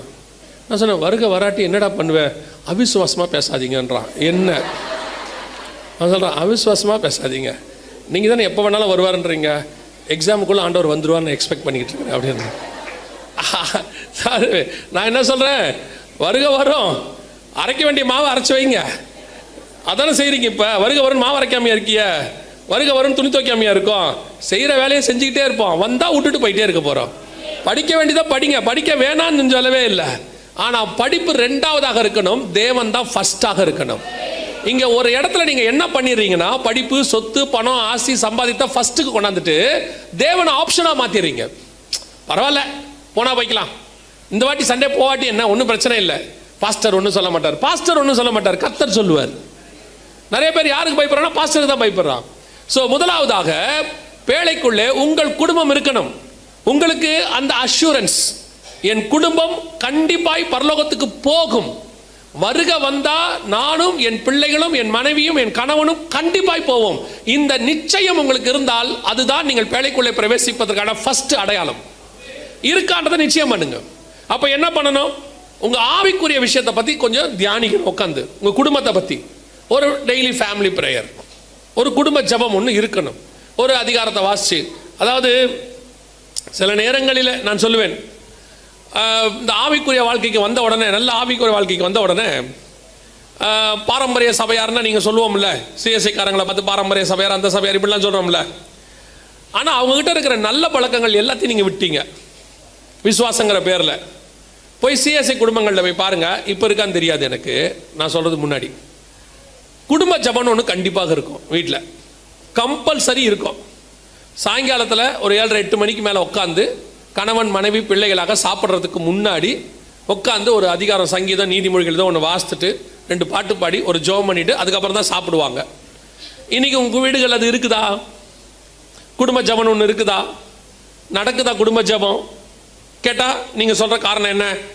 ஆளாளுக்கு ஒரு நேரத்துக்கு வராங்க, அவர் வேலைக்கு போயிட்டு ஒரு பக்கம் வராரு, பிள்ளைங்க படிக்க டியூஷனுக்கு போகுது, அங்கே போகுது, எல்லாம் வருது, எங்கே சேர்ந்து ஜெபிக்க முடியுது அப்படின்னு சொல்கிறீங்க.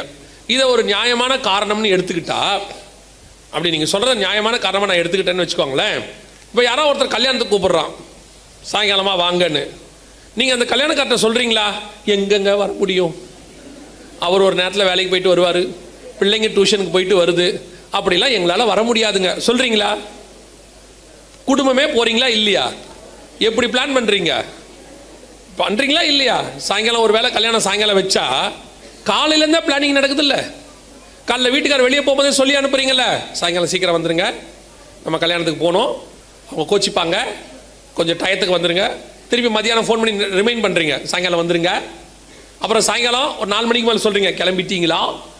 பையனை சொல்லி அனுப்புறீங்க, டேய் டியூஷனில் சொல்லிட்டு வந்துரு, 1 மணி நேரம் முன்னாடி வா, இன்றைக்கி கல்யாணம் இருக்குது.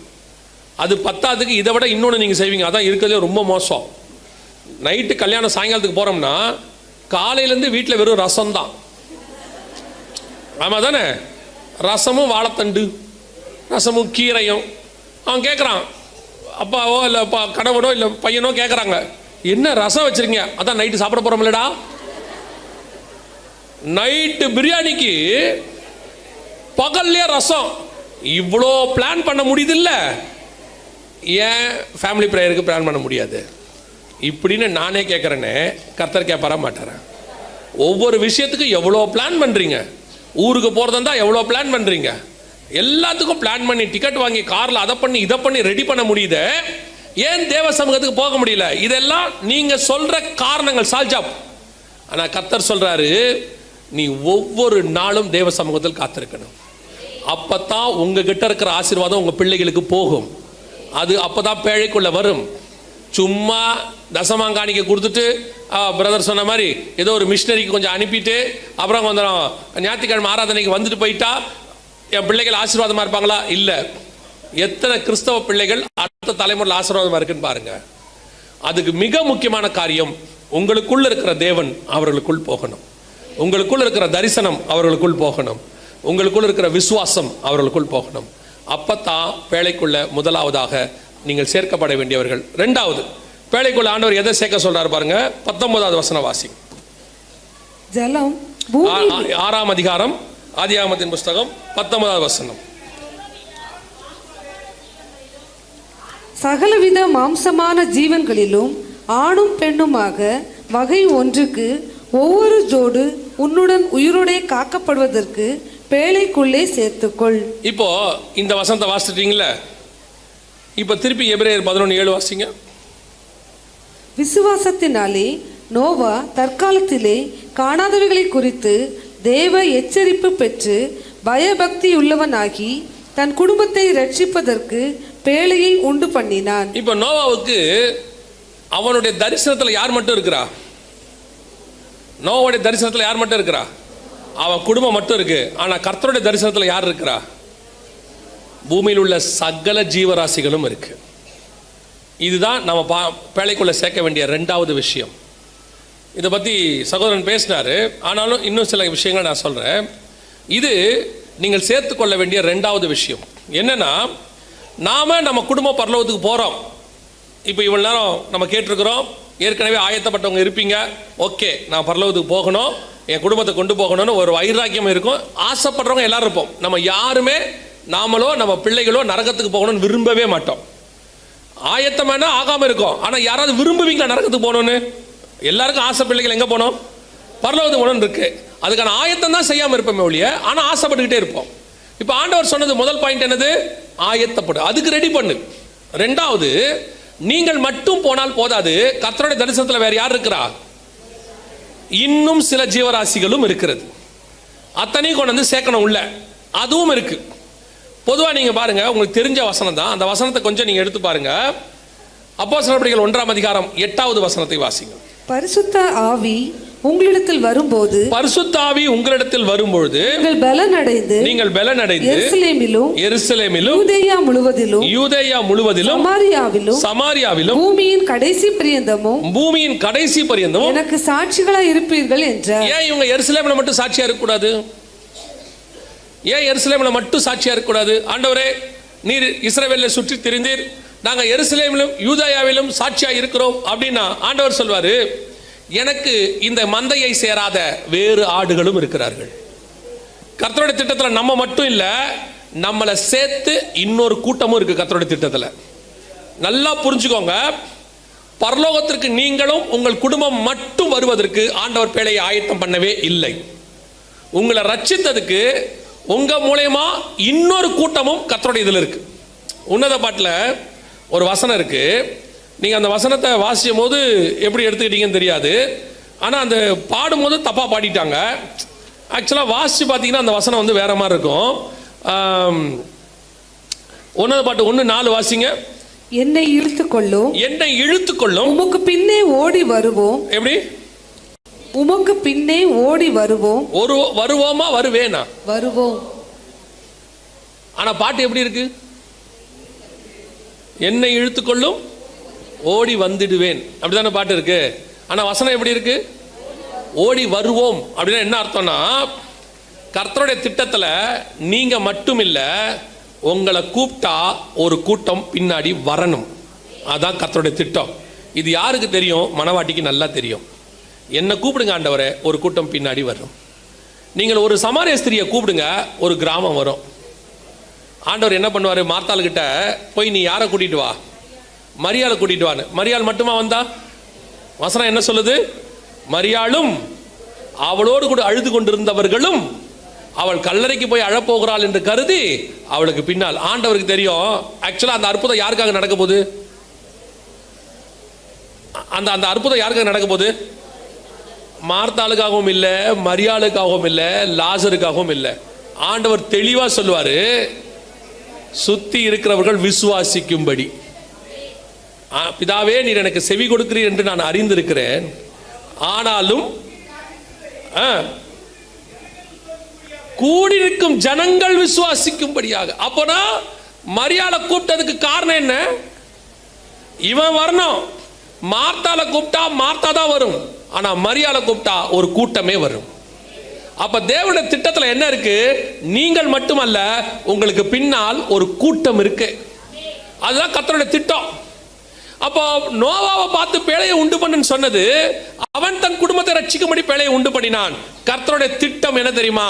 அவன் மட்டுமல்ல, அவனோடு கூட சேர்ந்து பூமியில் உள்ள ஒரு பெரிய கூட்டம் உள்ளே வரணும். ஆண்டவர் பார்த்துங்க, ஆபிரகாமை பார்த்து விருத்த சேதனம் பண்ண சொன்னார். இஸ்மவேல் எல்லாரும் பண்ணுறாங்க. ஆனால் ஆபிரகாம் எப்படி விருத்த சேதனம் பண்ணார் பாருங்க. வாசிங்க, ஆதியாகமத்தின் புஸ்தகம் 17வது வசனம் 23வது வசனம் வாசிங்க. அப்பொழுது ஆபிரகாம் தன் குமாரனாகிய இஸ்மவேலையும் தன் வீட்டிலே பிறந்த யாவரையும் தான் பணத்திற்கு கொண்ட அனைவருமாகிய தன் வீட்டில் உள்ள ஆண் பிள்ளைகள் எல்லாரையும் சேர்த்து தேவன் தனக்கு சொன்னபடி அவர்கள் நுனித்தோலின் மாம்சத்தை அந்நாளிலே தானே விருத்த சேதனம் பண்ணினார். ஏன் ஆபிரகாமும் இஸ்மவேலை மட்டும் பண்ணக்கூடாது? ஏன் ஆபிரகாமுக்கும் அவன் வீட்டில் இருக்கிறவங்க மட்டும் செய்யக்கூடாது? வசனம் சொல்லுது, உன் பணத்துக்கு கொண்டவர்களும் உன் வீட்டில் எவெல்லாம் இருக்கிறானோ எல்லாரும். கடைசி வசனம் வாசிங்க. அதுலயே வீட்டிலே பிறந்தவர்களும் அந்நியரிடத்திலே பணத்திற்கு கொல்லப்பட்டவர்களும் ஆகிய அவன் வீட்டு மனுஷர்கள் எல்லாரும். அவ்வளவுதான். ஆபிரகாம் என்றால் ஆபிரகாமோடு கூட ஒரு கூட்டம் இருக்கிறது. உடன்படிக்கை ஆபிரகாம் கூட தான். அந்த உடன்படிக்கை உனக்கு மட்டும் இல்ல ஆபிரகாம், உன் வீட்டில் இருக்கிற எல்லாருக்கும் சேர்த்து. ரட்சிப்பு உங்களுக்கு மட்டுமல்ல, உங்களோடு கூட சேர்ந்து ஒரு பெரிய கூட்டத்துக்கு கர்த்தர் ரட்சிப்பை வச்சிருக்கிறார். அப்ப ஒவ்வொருத்தருக்கு பின்னாடி ஒரு கூட்டம் இருக்கு. ஒவ்வொருத்தருக்கு பின்னாடி ஆண்டவர் ஒரு கூட்டத்தை வச்சிருக்கிறார். அப்ப நீங்களும் நானும் அந்த கூட்டத்தை கூட்டிட்டு வந்துட்டோமா, கொண்டாந்து சேர்த்துட்டோமா? அதான் கேள்வி. ஆண்டவர் சொல்றாரு 6ஆம் அதிகாரத்துல, ஆதியாகமத்துல நோவா பார்த்து ஒரு வார்த்தை சொல்றாரு. அதே வசனம் வாசிங்க. 6ஆம் அதிகாரம் ஆதியாகமத்தின் புஸ்தகம்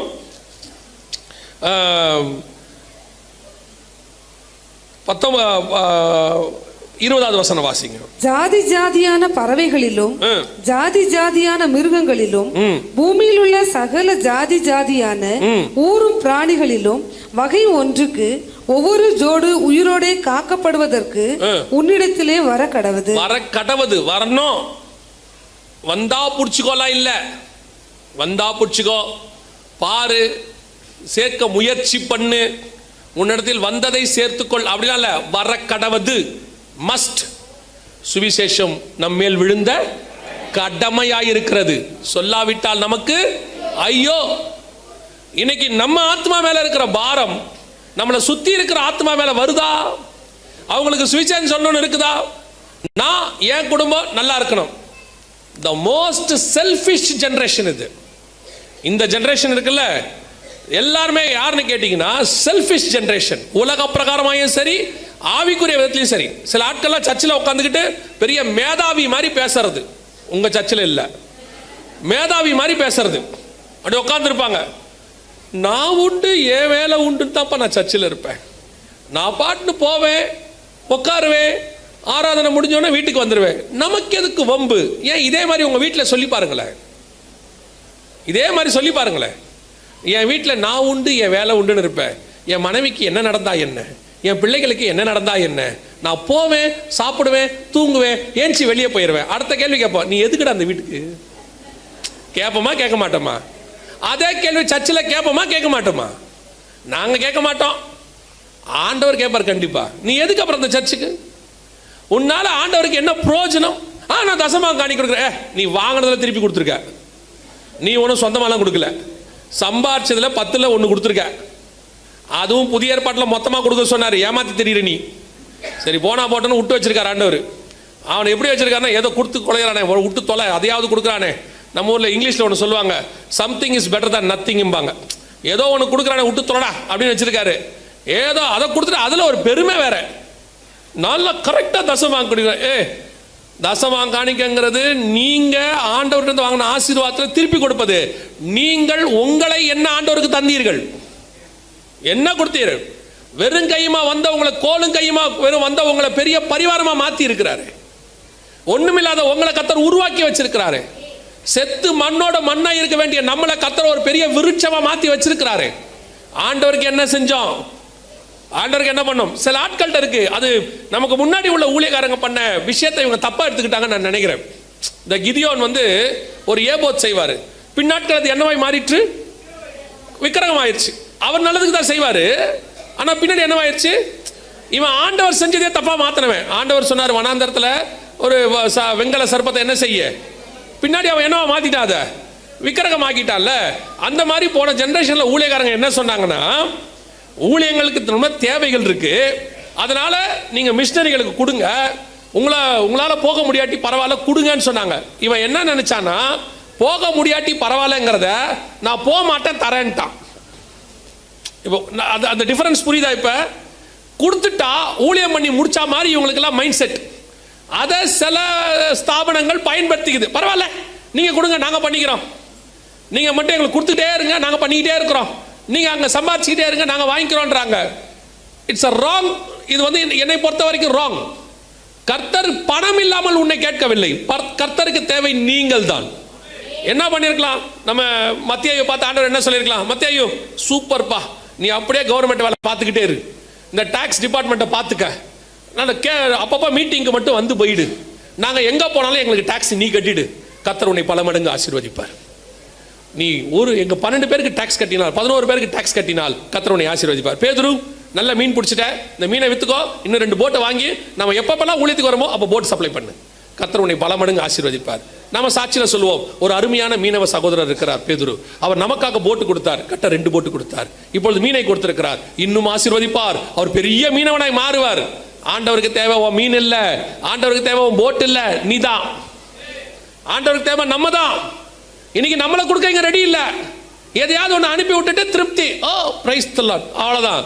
இறங்கணும், ஸ்தலத்தில் இறங்கணும், களத்தில் கால் வைக்கணும், ஆண்டவருக்காக உன் கையை நீட்டணும், ட்ராக்ஸ் கொடுக்க, ஆண்டவருக்காக உன் குதிங்காலில் கொஞ்சமாவது தேயணும்.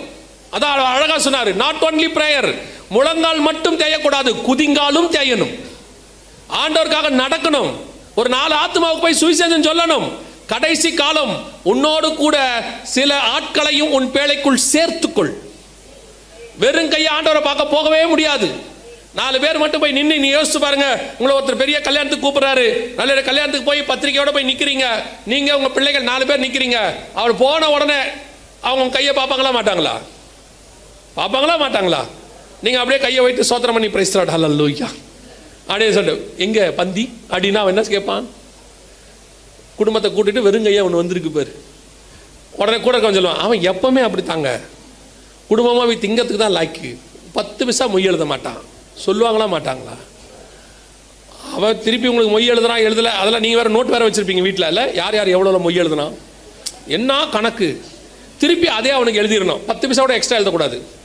அவன் சொல்லிடுவாங்க, 1/4 சவரன் போட்டிருக்காண்டே, நம்மளும் 1/4 சவரனை போட்டுடணும் அப்படின்ட்டு நோட்டில் எழுதி வச்ச ஆள்லாம் இருக்கு. சரி இருந்துட்டு போட்டாது உங்கள் இஷ்டம். அப்போ ஒருத்தனுக்கு கொடுக்கணுன்றது ஒரு கான்செப்ட் தானே. ஒருத்தனை ஹாஸ்பிட்டலில் பார்க்க போகிறோம்னா ஏதோ ஒன்று வாங்கிட்டு போகிறோம்ல. ஒரு வீட்டுக்கு சின்ன பிள்ளை இருக்குன்னா நம்ம என்ன செய்கிறோம்? ஒரு சாக்லேட்டோ பிஸ்கெட்டோ வாங்கிட்டு போகிறோம்ல. அப்போ இயேசுவை பார்க்க போறீங்க, பரலோகத்துக்கு என்ன எடுத்துகிட்டு போவீங்க? குடும்பமாக போய் நிற்கும் போது ஆண்டவர் கேட்பார், என்ன எடுத்துகிட்டு வந்த? நாங்கள் வந்துட்டோம். டேய் நீ வந்துட்ட, சரி என்ன எடுத்துகிட்டு வந்த? நாங்கள் வந்ததே பெரிய விஷயம், இதில் என்னத்தை எடுத்துகிட்டு வர சொல்கிறியா?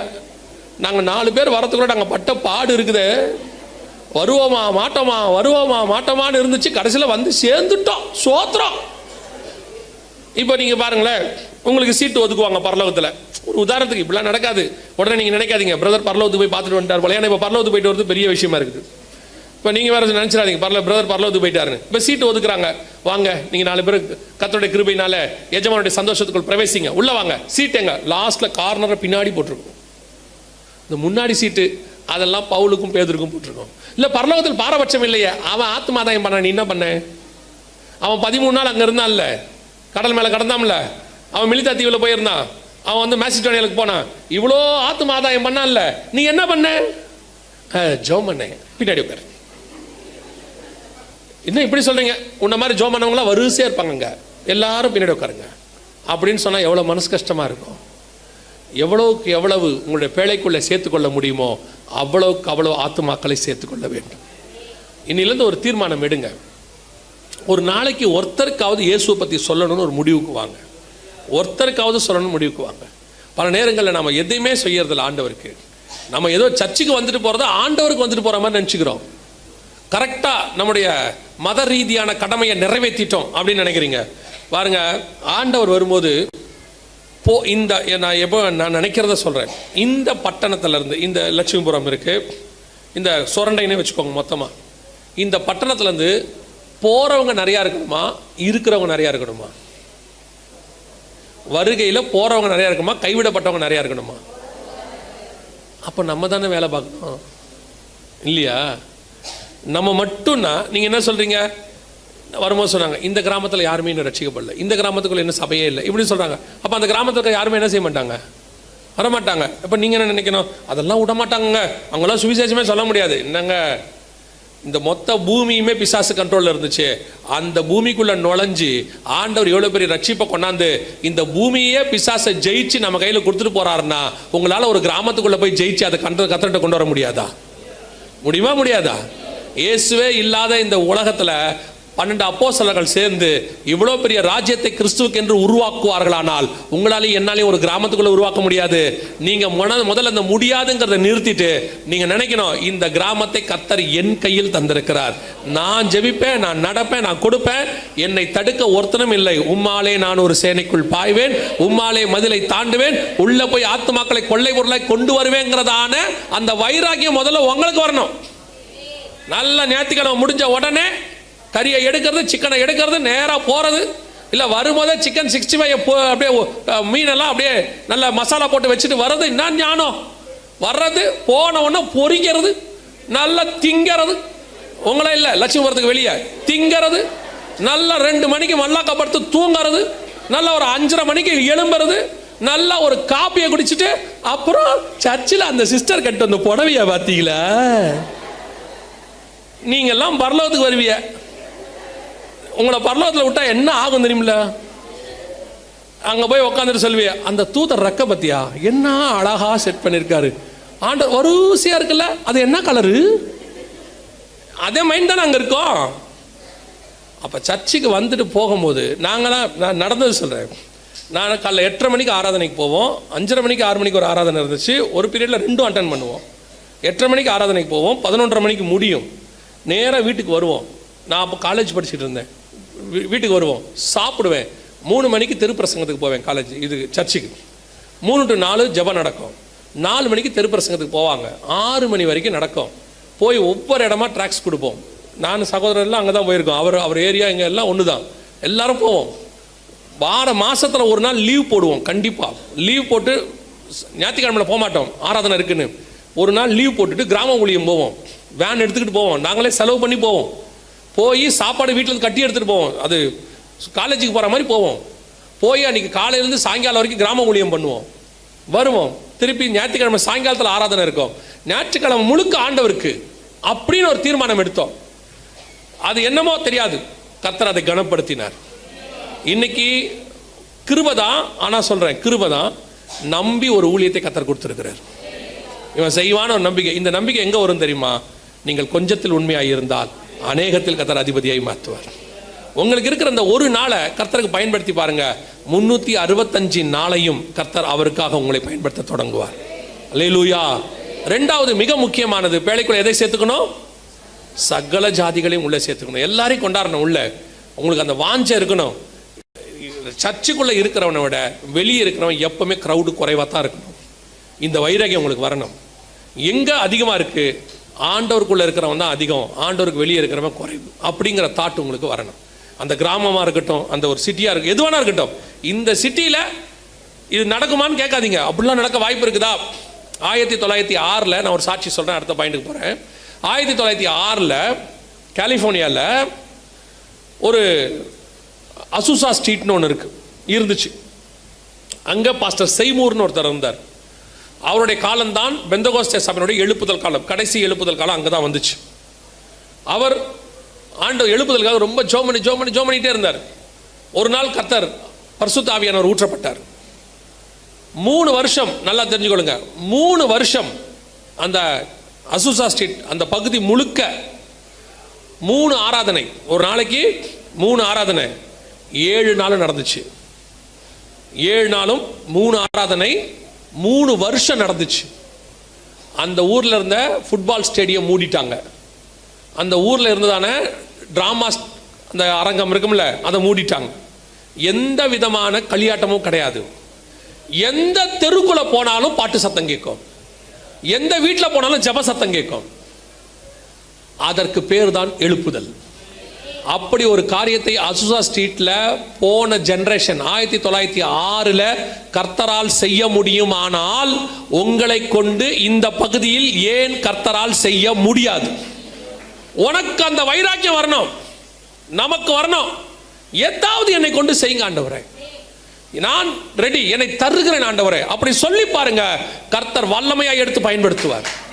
ஆண்டவர்கிட்ட ஒரு நாள் கேட்டுட்டு இருக்கும்போது, ஜெபம் பண்ணிக்கிட்டே இருக்கும்போது ஆண்டவர்கிட்ட சொன்னேன், ஆண்டவரே இன்னொரு மார்ட்டின் லூத்தரை எழுப்புங்கப்பா, ஒரு பெரிய ரிஃபார்மேஷன் வரணும் அப்படின்னும் போது ஆண்டவர் சொன்னார், இன்னொரு மார்ட்டின் லூத்தர்னு கேட்காத, என்னை எழுப்புங்கன்னு கேளு. நீ ஏன் இன்னொரு ஆளை கேட்டுக்கிட்டே இருக்கிற? யாரையாவது அனுப்புன்னு கேட்காத, என்னை அனுப்பு. என்ன கேளு, உன்னை கொடு, அப்பத்தானே எடுத்து பயன்படுத்த முடியும்.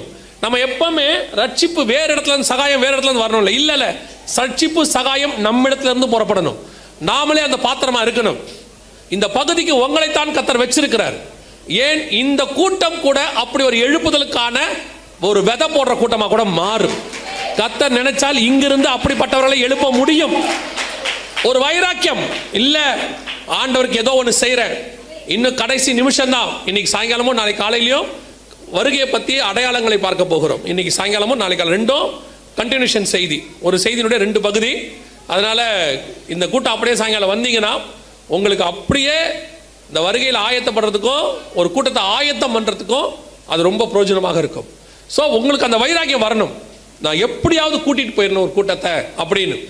ஸோ 2வது 3வது பேழைக்குள்ள என்ன செய்யணும்? வாசிங்க 21வது வசனம், 6ஆம் அதிகாரம், ஆதியாகமத்தின் புஸ்தகம். உனக்கும் அவைகளுக்கும் ஆகாரமாக சகலவித போஜன பதார்த்தங்களையும் சேர்த்து உன்னிடத்தில் வைத்துக்கொள் என்றார். 3வது என்ன இருக்கணும் பேழைக்குள்ள?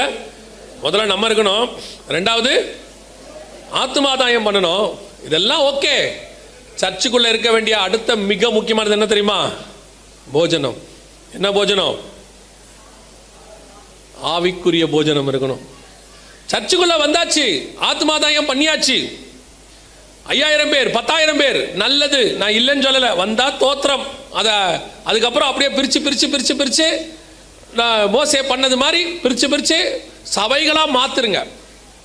ஒரே இடத்துல 5000 பேர் ஆராதிப்பதை விட, நான் சொல்லுவேன், ஒரே இடத்துல 15,000 பேர் ஆராதிப்பதை விட 30 இடத்தில் 500 பேர் ஆராதிப்பது நல்லது. அது எல்லாத்துக்குமே நல்லது. அது நிறைய பேருக்கு புரிய மாட்டேங்குது, இருந்துட்டு போட்டோம். ஆனால் சபைக்குள்ள இருக்க வேண்டிய, பேழைக்குள்ள இருக்க வேண்டிய மிக முக்கியமானது என்னது? 3வது போஜனம், ஆகாரம். ஆவிக்குரிய ஆகாரம் சபைக்குள்ள இருக்கணும். இதுல 2 விதமான ஆகாரம் இருக்கு. அதான் ரொம்ப இதை படிக்கும் போது ஆண்டவர் எனக்கு உணர்த்தினது. இப்போ இந்த பேழைக்குள்ள பாத்தீங்கன்னா 2 இருக்கு. ஒன்னு மிருகங்கள் இருக்கு, இன்னொன்னு என்ன இருக்கு? நோவாவும் அவன் குடும்பமும், 2ம் இருக்கு. இந்த 2த்துக்கும் ஆகாரத்தை சேர்த்து சொல்றாங்க. ஆண்டவர் சொல்ற வார்த்தை என்ன? 21 வாசிங்க. உனக்கும் அவைகளுக்கும் ஆகாரமாக சகலவித போஜன பதார்த்தங்களையும் சேர்த்து. 2 விதமான ஆகாரத்தை சொல்றாரு. உனக்கும் அவைகளுக்கும், அதுங்களுக்கும் சாப்பாடு வேணும், உனக்கும் ஆகாரம் வேணும். இப்ப இந்த 2 விதமான ஆகாரம் என்பது எதை குறிக்கிறது அப்படின்னு கேட்டீங்கன்னா, 2 ஆகாரத்தை பத்தி பவுல் பேசுறாரு. ஒன்று, நீங்கள் கிறிஸ்துவுக்குள்ள பிள்ளைகளா இருக்கிறபடினால் பலமான ஆகாரத்தை கொடுக்காம என்ன கொடுக்கிறேன்?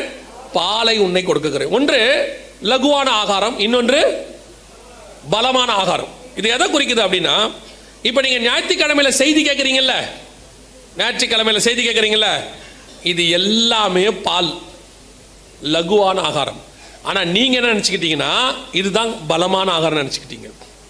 வா, ஞாயிற்றுக்கிழமை செய்தி கேட்டுட்டோம், சோத்திரம். இல்லை, ஞாயிற்றுக்கிழமை ஆகாரம் தேவை. இப்போ இதிலே நீங்கள் எடுத்துக்கிட்டீங்கன்னா, ஆண்டவர் சொல்லும் போது உங்களுக்கு ஒரு புரிதலுக்காக சொல்கிறேன். ஆதியாகமத்தின் புஸ்தகம் 1ஆம் அதிகாரம் 30வது வசனம் வாசி. பூமியில் உள்ள சகல மிருக ஜீவன்களுக்கும், ஆகாயத்தில் உள்ள சகல பறவைகளுக்கும், பூமியின் மேல் ஊறும் பிராணிகள் எல்லாவற்றிற்கும் பசுமையான சகல பூண்டுகளையும் ஆகாரமாக கொடுத்தேன் என்றார். இது அவங்களுக்கு ஆகாரம். இது மனுஷனுக்கு இப்ப என்ன சொல்றாரு பாருங்களேன். இப்ப வாசிங்க 3ஆம் அதிகாரம் 18வது வசனம். அது உனக்கு முள்ளும் குறுக்கும் முளைப்பிக்கும் வெளியின் பயிர் வகைகளை புசிப்பாய். இப்ப இது சாப்பிட்றதுக்கும் அவங்க சாப்பிட்றதுக்கும் என்ன இருக்குது? 2 வெஜிடேரியன் தான். 2 என்னது? வெஜிடேரியன் தான். ஆனா அவங்களுக்கு பயிர் வகைகள், மனுஷனுக்கு, இவங்களுக்கு புல்லும் பூண்டும். இந்த புல்லு பூண்டுங்கிறது, இப்போ புல்லு உங்களுக்கு தெரியும், சாஃப்டான ஆகாரம். மிருகங்கள்லாம் இன்னைக்கும் மிருகங்களாக தான் சாப்பிடுது. இந்த பயிர் வகைங்கிறது கொஞ்சம் சமைச்சு சாப்பிடணும். அதை என்ன செய்யணும், ரெடி பண்ணி எடுத்து. இப்போ மண்ணாங்கிறது பார்த்தீங்கன்னா அதை கொண்டு வந்து அவங்க சமைச்சு சாப்பிடணும், இடித்து சமைச்சு சாப்பிடணும்.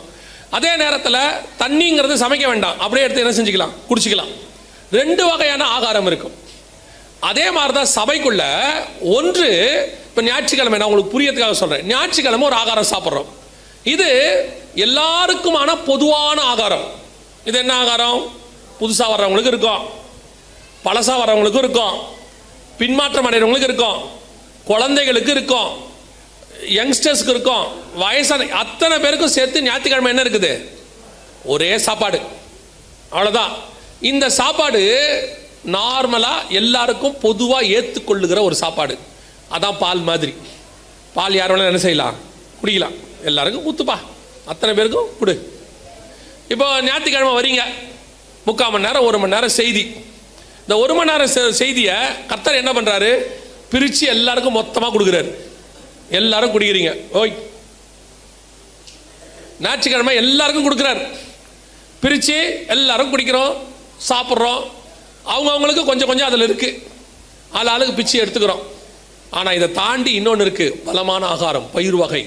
அது என்ன தெரியுமா? அதுதான் நீங்கள் வசனத்தை தியானித்து பெற்றுக்கொள்வது. அதுதான் நீங்கள் செய்யக்கூடிய பைபிள் ஸ்டடி, வேத பாடம், கர்த்தரத்திலிருந்து பெற்றுக்கொள்ள. இரவும் பகலும் அவருடைய வேதத்தில் தியானமாக இருக்கிற மனுஷன் பாக்கியவான். இது பலமான ஆகாரம். 2ம் சர்ச்சுக்குள்ள இருக்கணும். இன்னைக்கு சபை ஒரு ஆகாரத்துக்குள்ள போயிட்டு இருக்குது, லகுவான ஆகாரம். வர்றவங்களை அப்படியே சாட்டிஸ்ஃபை பண்ணி, அப்படியே ஞாயிற்றுக்கிழமையானா அப்படியே ஒரு ஆசீர்வாத செய்தி பேசி அவங்கள திருப்திப்படுத்தி ஒரு வாக்கு தத்தத்தை கொடுத்து ஒரு ஜபத்தை முடிச்சு, இதைத்தான் நீங்களும் எதிர்பார்க்குறீங்க. நீ வாளாகாமல் தலையாவாய், உன்னை 1000 மடங்கு ஆசீர்வதிப்பேன், நீ இப்பொழுது இருக்கிறதை பார்க்கலாம் 1000 மடங்கு பெருகுவாய், வானத்து நட்சத்திரத்தை போலவும் கடற்கரை மணலை போலவும் நீங்கள் பல்லுகி பெருகி. இதை கேட்கவே சந்தோஷமா இருக்குல்ல? அப்பா ஞாயிற்றுக்கிழமை இந்த வாரம் என்னப்பா செய்தி, உன்னை 1000 மடங்கு ஆசீர்வதிப்பார். ஓ ஸ்தோத்திரம், பிரைஸ் தி லார்ட். அடுத்த வாரம் என்னப்பா செய்தி, கோடா கோடியாய் பெருகுவாயா. போன வாரம் 1000, இந்த வாரம் கோடா கோடி, பிரைஸ் தி லார்ட், ஹல்லேலூயா. இது கேட்க சந்தோஷமா இருக்கு. இது நான் இல்லைன்னு சொல்லலை, இது ஒரு காலகட்டத்தில் நமக்கு தேவைப்படுகிறது. பிள்ளைக்கு பால் எப்போ வரைக்கும் கொடுப்போம்? அது ஒரு குழந்தையா இருக்கிற வரைக்கும் நம்ம பால் கொடுப்போம். அது வளர்ந்த பிறகு நம்ம என்ன செய்ய மாட்டோம், ஸ்கூலுக்கு போகும்போது மத்தியானத்துக்கு ஒரு புட்டியில் பால் போட்டு நெஸ்லேவை கலக்கி கொண்டு போ, இது மத்தியானத்துக்கு இந்த பாட்டில் குடி, அப்புறம் இன்டர்வெல்ல இந்த குட்டி பாட்டில் குடி, அப்புறம் சாயங்காலம் ரிட்டர்ன் ஆகும்போது இந்த பாட்டில் குடி. அவன் அப்படியே குடிக்கிறானே வச்சுப்போம். மத்தியானம் எல்லாரும் உட்காந்து சாப்பிடும் போது அப்படின்னு உட்காந்துருக்கான்னு வச்சுக்கோங்க. கூட இருக்கவன் என்ன சொல்லுவான், ஏண்டா 5வது படிக்கிற இன்னுமாடா பால் பாட்டிலில் குடிக்கிற? எங்கள் அம்மா சொல்லியிருக்காங்க, நீ சின்ன வயசுலேருந்து உனக்கு இது போதும், இந்த பால் பாட்டிலே போதும் அப்படின்னா. அவன் சொல்லுவான், மரியாதை வர மோக்கரு, எங்களையும் நீ கெடுத்துறாத இல்லையா. எல்லாரும் சாப்பிடும் போது அப்படி உட்காந்து சாப்பிடும் போது நம்ம என்ன செய்வோம், யார் யார் என்னென்ன சாப்பாடுன்னு பார்ப்போம்ல. அதே மாதிரி ஒரு காலகட்டத்துக்கு அப்புறம் ஆகாரம் என்ன ஆகணும், திடமான ஆகாரத்துக்கு மாறணும். இன்னும் இந்த ஆசீர்வாதம், இந்த பலுகி பெருகுவ, இந்த அப்படி இருப்ப, உன் வியாபாரத்தை ஆசீர்வதிப்பேன், அதெல்லாம் ஆண்டவர் என்னைக்கோ செஞ்சு முடிச்சிட்டார் நமக்கு. உண்மை உள்ள மனுஷன் பரிபூர்ண ஆசீர்வாதங்களை பெறுவான். அதை யார் என்ன செய்ய முடியும், அதை கொடுத்துட்டாரு. இப்போ எப்படி ஆகணும் தெரியுமா, ஆண்டவரே உடைய வேதத்தின் மகத்துவங்களை பார்க்கும்படி என் கண்களை திறந்தருளும், அதிசயங்களை பார்க்கும்படி என் கண்களை திறந்தருளும். ஒரு காலம் வந்துச்சு, நேபுகாத் நேச்சாருக்கு சொப்பனத்துக்கு விளக்கம் கொடுத்துக்கிட்டு இருந்தார் இவர் உட்காந்து. யாரு? தானியேல். அது என்ன சொப்பனம், இந்த சொப்பனம் அதான்ப்பா இதா. தானியேல் எப்போ பார்த்தாலும் இப்போ ஒரு குரூப் இருக்கு, அது ஒன்று கிடைச்சிருச்சுன்னா உடனே சொப்பனத்துக்கு பதில் சொல்ற ஆளா மாறிடுது. அப்புறம் சொப்பனம் பார்க்க ஆரம்பிச்சிருது. நான் ஒரு சொப்பனம் பார்த்தேன். இந்த சர்ச்சில் இந்த சொப்பனம் பார்க்குற ஆளுன்னு பார்த்தா செம்ம டென்ஷன் ஆகும் எனக்கு. நீங்கள் சொப்பனம் பாருங்க, உங்களை வேணான்னு சொல்லலை, எப்போ பார்த்தாலும் சொப்பனம் பார்த்துக்கிட்டே இருந்தா எப்படி இல்லையா? யோசேப்பு சொப்பனத்துக்கு பதில் சொன்னார், 2 சொப்பனத்துக்கு தான் பதில் சொன்னார். ஒன்று அவர் பார்த்தாரு, அதுக்கே சொப்பனக்காரன்ட்டான். இன்னொன்று பார்வன் பார்த்தாரு, அந்த இவனுங்களுக்கு ஜெயிலில் வரும் 2 பேர், மொத்தமே 2 சொப்பனத்துக்கு தான் அவர் விளக்கம் கொடுத்தாரு. அவ்வளோதான், முடிஞ்சிருச்சு. இப்போ யோசிச்சு பாருங்க, யோசேப்பு எப்போ பார்த்தாலும் பார்வன்ட்ட நான் ஒரு சொப்பனம் பார்த்தேன். இப்போ யோசேப்பு வரனாலே பார்வன் என்னமோ சொல்ல போறான்டா, இப்போ ரெடியா இருங்கடா, அப்படி ஆயிருமா இல்லையா? இன்னைக்கு ஒரு குரூப் அப்படி இருக்கு, எதுக்கு எடுத்தாலும் எனக்கு ரொம்ப ஆச்சரியமான ஒரு விஷயம் என்னன்னா, எசேக்கியேல், எரேமியா, ஏசாயா, அப்புறம் வந்துட்டு எலியா, இவங்கள்ட்டெல்லாம் கர்த்தர் போய் பாருங்க, ஒரு மிஞ்சி போச்சுன்னா ஒரு 10 விஷயம் 20 விஷயம் தான் மொத்தமே பேசியிருக்கிறார். எலியா கிட்டலாம் 4-5 விஷயம்தான். இந்த ஏசாயா கிட்ட தான் கொஞ்சம் அதிகமாக பேசியிருக்கிறார். எரேமியா கிட்ட பார்த்தீங்கன்னா அவர் பார்த்த தீர்க்க தரிசனங்கள் கொஞ்சம் தான், ஆனால் அவர் வாழ்க்கையில் நடந்த பிரச்சனைகள் ஜாஸ்தி. அதான் மொத்த புக்காக இருக்கும். தானியேல் போய் பாருங்க, மொத்தமே ஒரு 8-10 தான் மொத்தமே இருக்கும். 2ஆம் அதிகாரத்தில் நேபுகாத்நேச்சாருக்கு சொப்பனத்தை சொல்லுவார். 3ஆம் அதிகாரத்தில் நேபுகாத்நேச்சார் சிலையை செஞ்சிடுவார். 4ஆம் அதிகாரத்தில் திருப்பி இன்னொரு சொப்பனத்துக்கு விளக்கம் கொடுப்பாரு. 5ஆம் அதிகாரத்தில் இவரை தூக்கி என்ன பண்ணுவாங்கன்னா பெல்ஷாத்சாரோடைய பிரச்சனை ஒன்று வரும், அதுக்கு அந்த எழுதுனதுக்கு ஒரு விளக்கம் கொடுப்பாரு. 6ஆம் அதிகாரத்தில் சிங்கக்கெபி. 7ஆம் அதிகாரத்தில் பார்த்தீங்கன்னு சொன்னால் 4 மிருகம், அதுவே விளக்கம் அவருக்கு தெரியாது, ஆண்டவர் போய் கேட்பாரு. 8ஆம் அதிகாரத்தில் 2 ஆட்டுக்குட்டிகளை பற்றி 2 கொம்புள்ள ஆட்டுக்கடா வெள்ளாட்டுக்கடா பற்றி பார்ப்பாரு. 9ஆம் அதிகாரத்தில் பார்த்தீங்கன்னா 70 வாரத்தை பற்றின கணக்கு ஒன்று இருக்கும். அடுத்து 10ஆம் அதிகாரத்தில் ஜெபம் இருக்கும். 11ஆம் அதிகாரத்தில் தென்திசை ராஜா வடதிசை ராஜா. மொத்தமே இவ்வளோதான். மிஞ்சி போச்சுன்னா 8-10 இருக்கும். ஆனால் நம்ம சபையில் இருக்கிற தானியல்களை பார்த்தீங்கன்னா டெய்லி 4 சொல்கிறான், பார்க்கும்போதெல்லாம் சொல்கிறான், பார்க்குற ஆளுகளாம் சொல்கிறான். உங்கள் வீட்டுக்கு மேலே ஒரு பாம்பு சுற்றிக்கிட்டே இருக்கு, அப்புறம் என்னமோ தெரியல ஜோம் பண்ணிங்க, இவன் போய் தூங்கிட்டான். இவன் எவனுக்கு சொன்னானா அவன் தூங்கவே இல்லை. அவன் அப்படியே யோசிக்கிறான், எந்த பாம்பாக இருக்கும். இதை சொல்லிட்டு போனோன்னா மாமியார் வருது, இந்த அம்மாவுக்கு இந்த பாம்பா இருக்குமோ, எந்த பாம்பா இருக்கும். எதுக்கு?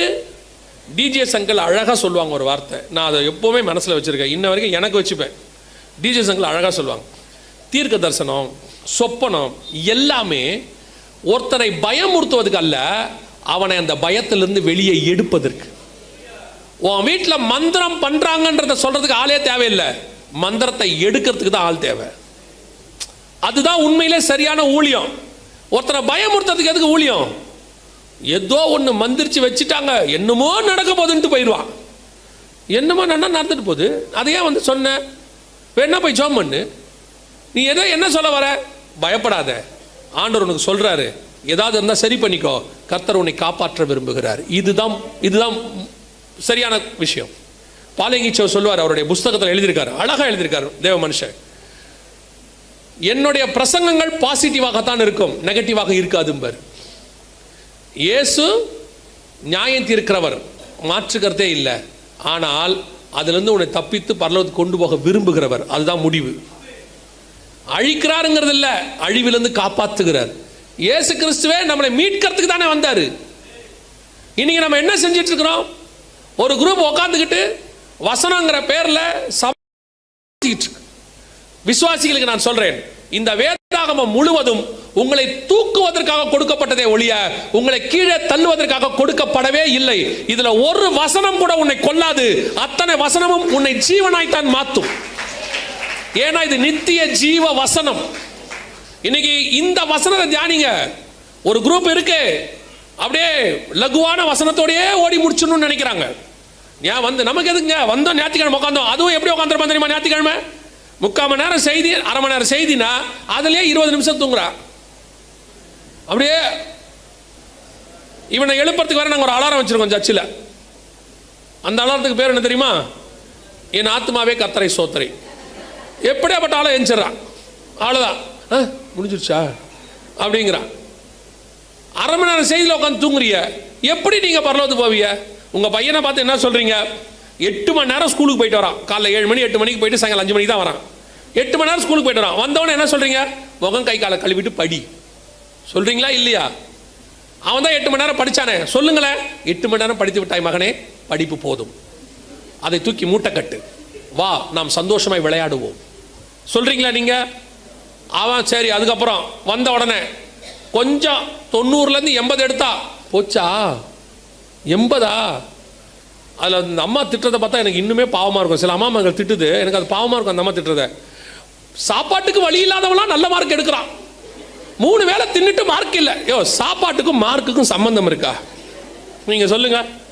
சாப்பாட்டுக்கும் மார்க்குக்கும் சம்மந்தம் இருக்கா? இன்னும் நல்லா புரிஞ்சுக்கோங்க. 3 வேளை சாப்பாடு போட்டிங்கன்னா மார்க் வராது. காலையில் போகும்போதே முட்டை தோசையை போட்டு அனுப்புனீங்கன்னா அவன் எப்படி படிப்பான்? அவன் நல்லா போய் தூங்குறான். அப்புறம் மதியானம் ஏந்திரிச்ச உடனே உள்ளுக்குள்ளே நல்லா அவிச்ச முட்டை ஒன்று இருக்கு, நல்லா தக்காளி சாதம் எலுமிச்சை சாதம் போட்டு நல்லா போட்ட உடனே மதியானம் மறுத்து நல்லா தூங்குறான். நல்லா ஒரு 3 அதான் மத்தியானம் பீரியட்லாம் பொண்ணுங்க பிள்ளைங்களை எப்படி உட்காந்துருக்கு ஸ்கூல்ல? நிறைய பேருக்கு அப்படிதான் உட்காந்துருக்கு. அதுக்கு எல்லாம் மங்களா தெரியுது. அது வீட்டில் வந்து தெரியாம சொல்லுது, எனக்கு வர வர கண்ணே சரியா தெரியும். பிரச்சனை அது இல்லை. அது போய் உட்காந்துக்கிட்டு இப்படியே பார்க்குது. அவங்க வர சம்பந்தம் இல்லாமல் அங்கே உட்காந்துக்கிட்டு ஃபெர்ரிக் ஆசிட் ஃபெர்ரோக் ஆசிட்னா அது அப்படியே ஐயோ ஐயா. நிறைய பேர் கேட்குறான், இதெல்லாம் உங்களுக்கு எப்படி தெரியும்? நான் சயின்ஸ் ஸ்டூடெண்ட்டு. மத்தியானத்துக்கு மேலே அவங்க எந்த பாடமும் என் மண்டையில் ஏறாது. அது வேற எங்கள் ஸ்கூலில் நான் படித்ததில் இந்த காலையில் இங்கிலீஷ் தமிழ்லாம் வச்சுருவாங்க. காலையிலேயே இங்கிலீஷ் சப்ஜெக்ட்லாம் வச்சுட்டு மத்தியானத்துக்கு மேலே தான் கெமிஸ்ட்ரி பயாலஜி வைப்பாங்க. அவங்க எடுக்கிறவங்க அது சொல்லவே முடியாது. அவங்களாம் பயங்கரம். மேனே தக்கேல் உபாசின்னு தான் அவங்க எழுதுறது. நமக்கு ஒன்றும் புரியாது. அது அப்படியே இருக்கும்.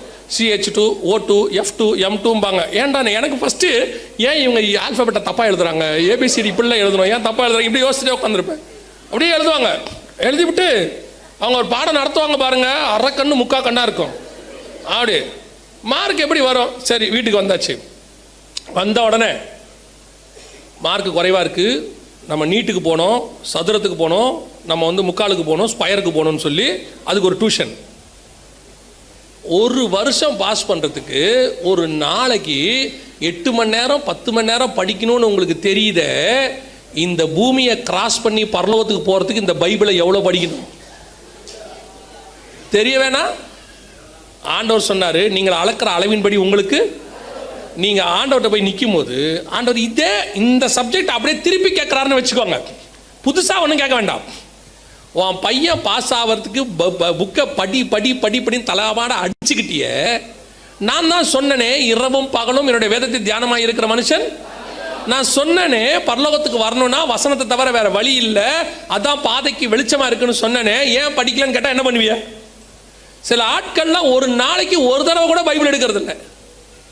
சிலருக்கெல்லாம் பைபிளுங்கிறது எப்படி தெரியுமா? இந்த பேக்கெட்டில் ஒரு பேனா வச்சிருப்பாம்ல, அந்த மாதிரி எழுதுறானோ இல்லையோ பேனா எடுத்து சொல்லிடுவான். அந்த மாதிரி கையில் ஒரு பைபிளோட வரது சர்ச்சுக்கு, அது கம்பீரமாக அந்த உட்காந்துருக்கிறது, அப்புறம் முன்னாடி வைக்கிறது, அப்புறம் எடுத்துக்கிட்டு வீட்டுக்கு போகிறது. போன உடனே அதை தூக்கி எங்கேயாவது போட்டுறது.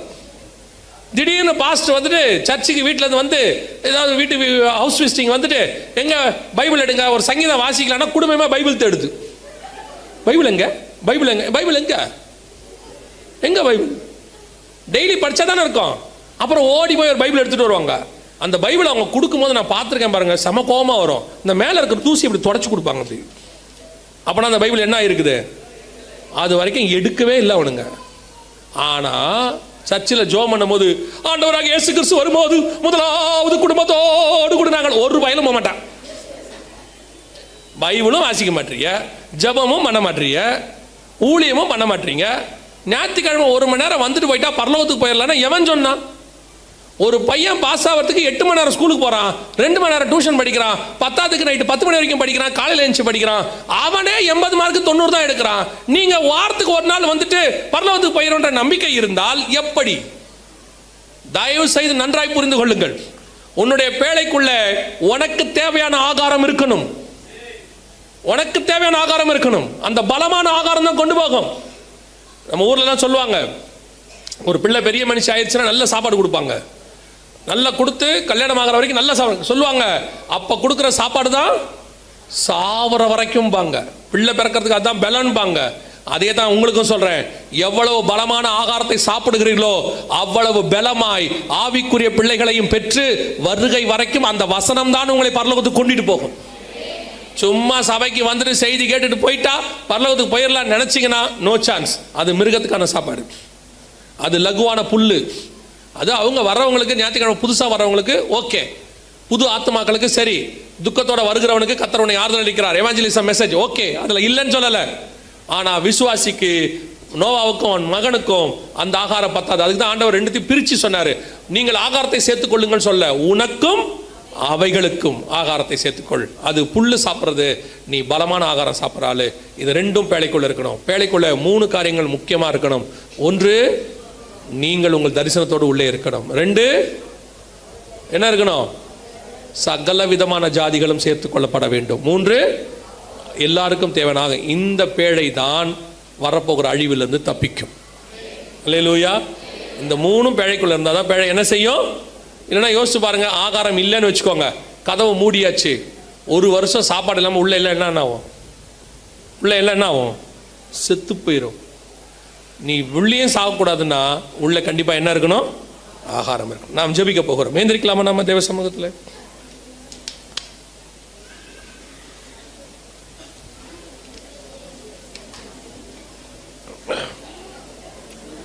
ஒரு 5 நிமிஷம் மாத்திரம் ஜெபம் பண்ண போகிறோம். Thank you Jesus. நன்றி ஆவியானவரே, நன்றி ஆவியானவரே.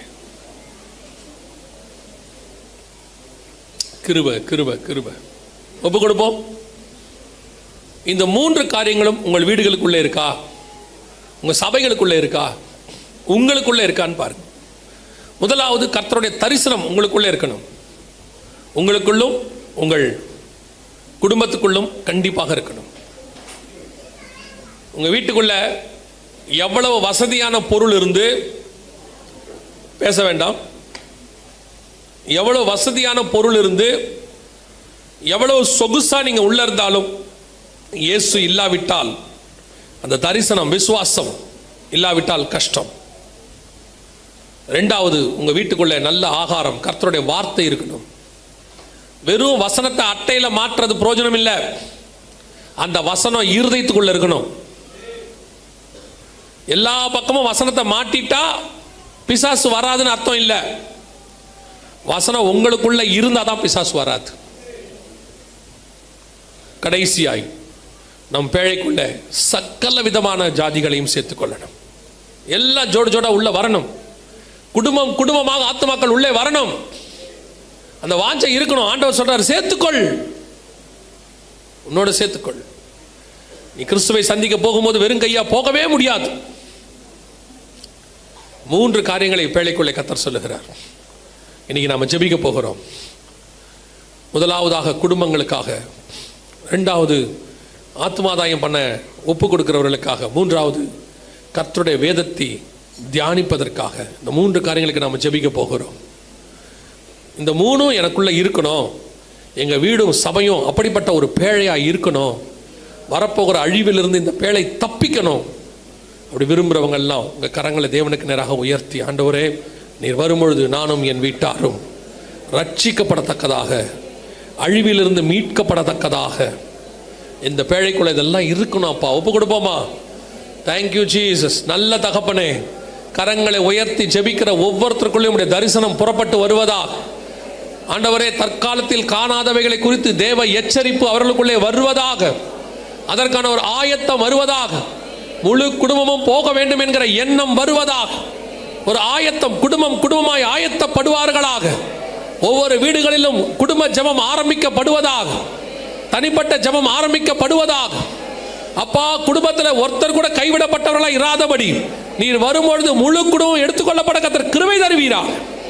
Thank you Jesus. 2வதாக, ஆண்டவரே, கரங்களை உயர்த்தி ஜெபிக்கிற ஒவ்வொருத்தரும் ஆத்துமாதாயம் பண்ணுகிறவர்களாக, அநேகருக்குமே அறிவிக்கிறவர்களாக, சந்திக்க வரும்போது வெறுங்கையாய் வராதபடி, சந்திக்க வரும்போது திரளான கூட்டத்தை கொண்டு வருகிறவர்களாக, ஒரு சமாரிய ஸ்திரீயை போல, ஒரு மரியாளை போல, ஆண்டவரே, ஒரு பிசாசு பிடிச்ச மனுஷனுடைய கிராமத்தை போல ஒரு கூட்டத்தை கொண்டு வந்த இடத்துல ஒப்படைக்க கர்த்தர் கிருபை பாராட்டுங்கப்பா. அந்த பாரம், ஆத்ம பாரம் வரட்டும் ஆண்டவரே. கடைசியாய் எங்கள் திருச்சபை முழுவதும், எங்கள் விசுவாசிகள் அத்தனை பேரும் உடைய ஆகாரத்தினால் நிரப்பப்படுவார்களாக, உடைய வசனத்தினால் நிரப்பப்படுவார்களாக, இரவும் பகலும் கர்த்தருடைய வேதத்தை தியானிக்கிறவர்களாய் மாறுவார்களாக. சும்மா இருக்கும் போதெல்லாம் வசனத்தை தியானிக்கிறோங்கிற எண்ணம் வரட்டும். ஒரு 5 நிமிஷம் சும்மா இருந்தா வசனத்தை தியானிக்கிறோங்கிறதான ஒரு எண்ணம் வரட்டும் ஆண்டவரே. எங்க திருச்சபை வசனத்தின் மேல் கட்டப்படுவதாக, கண்மணியின் மேல் கட்டப்பட்ட வீடாய் மாறுவதாக உடைய மகிமையுள்ள கரத்திலே தாழ்த்துகிறோம். வந்த ஜனங்கள் சுகபத்திரமாய் வீடு போய் சேர கிருபை பாராட்டும். எங்கள் ஆண்டவர் இயேசு கிறிஸ்துவின் நாமத்தில் பிதாவே.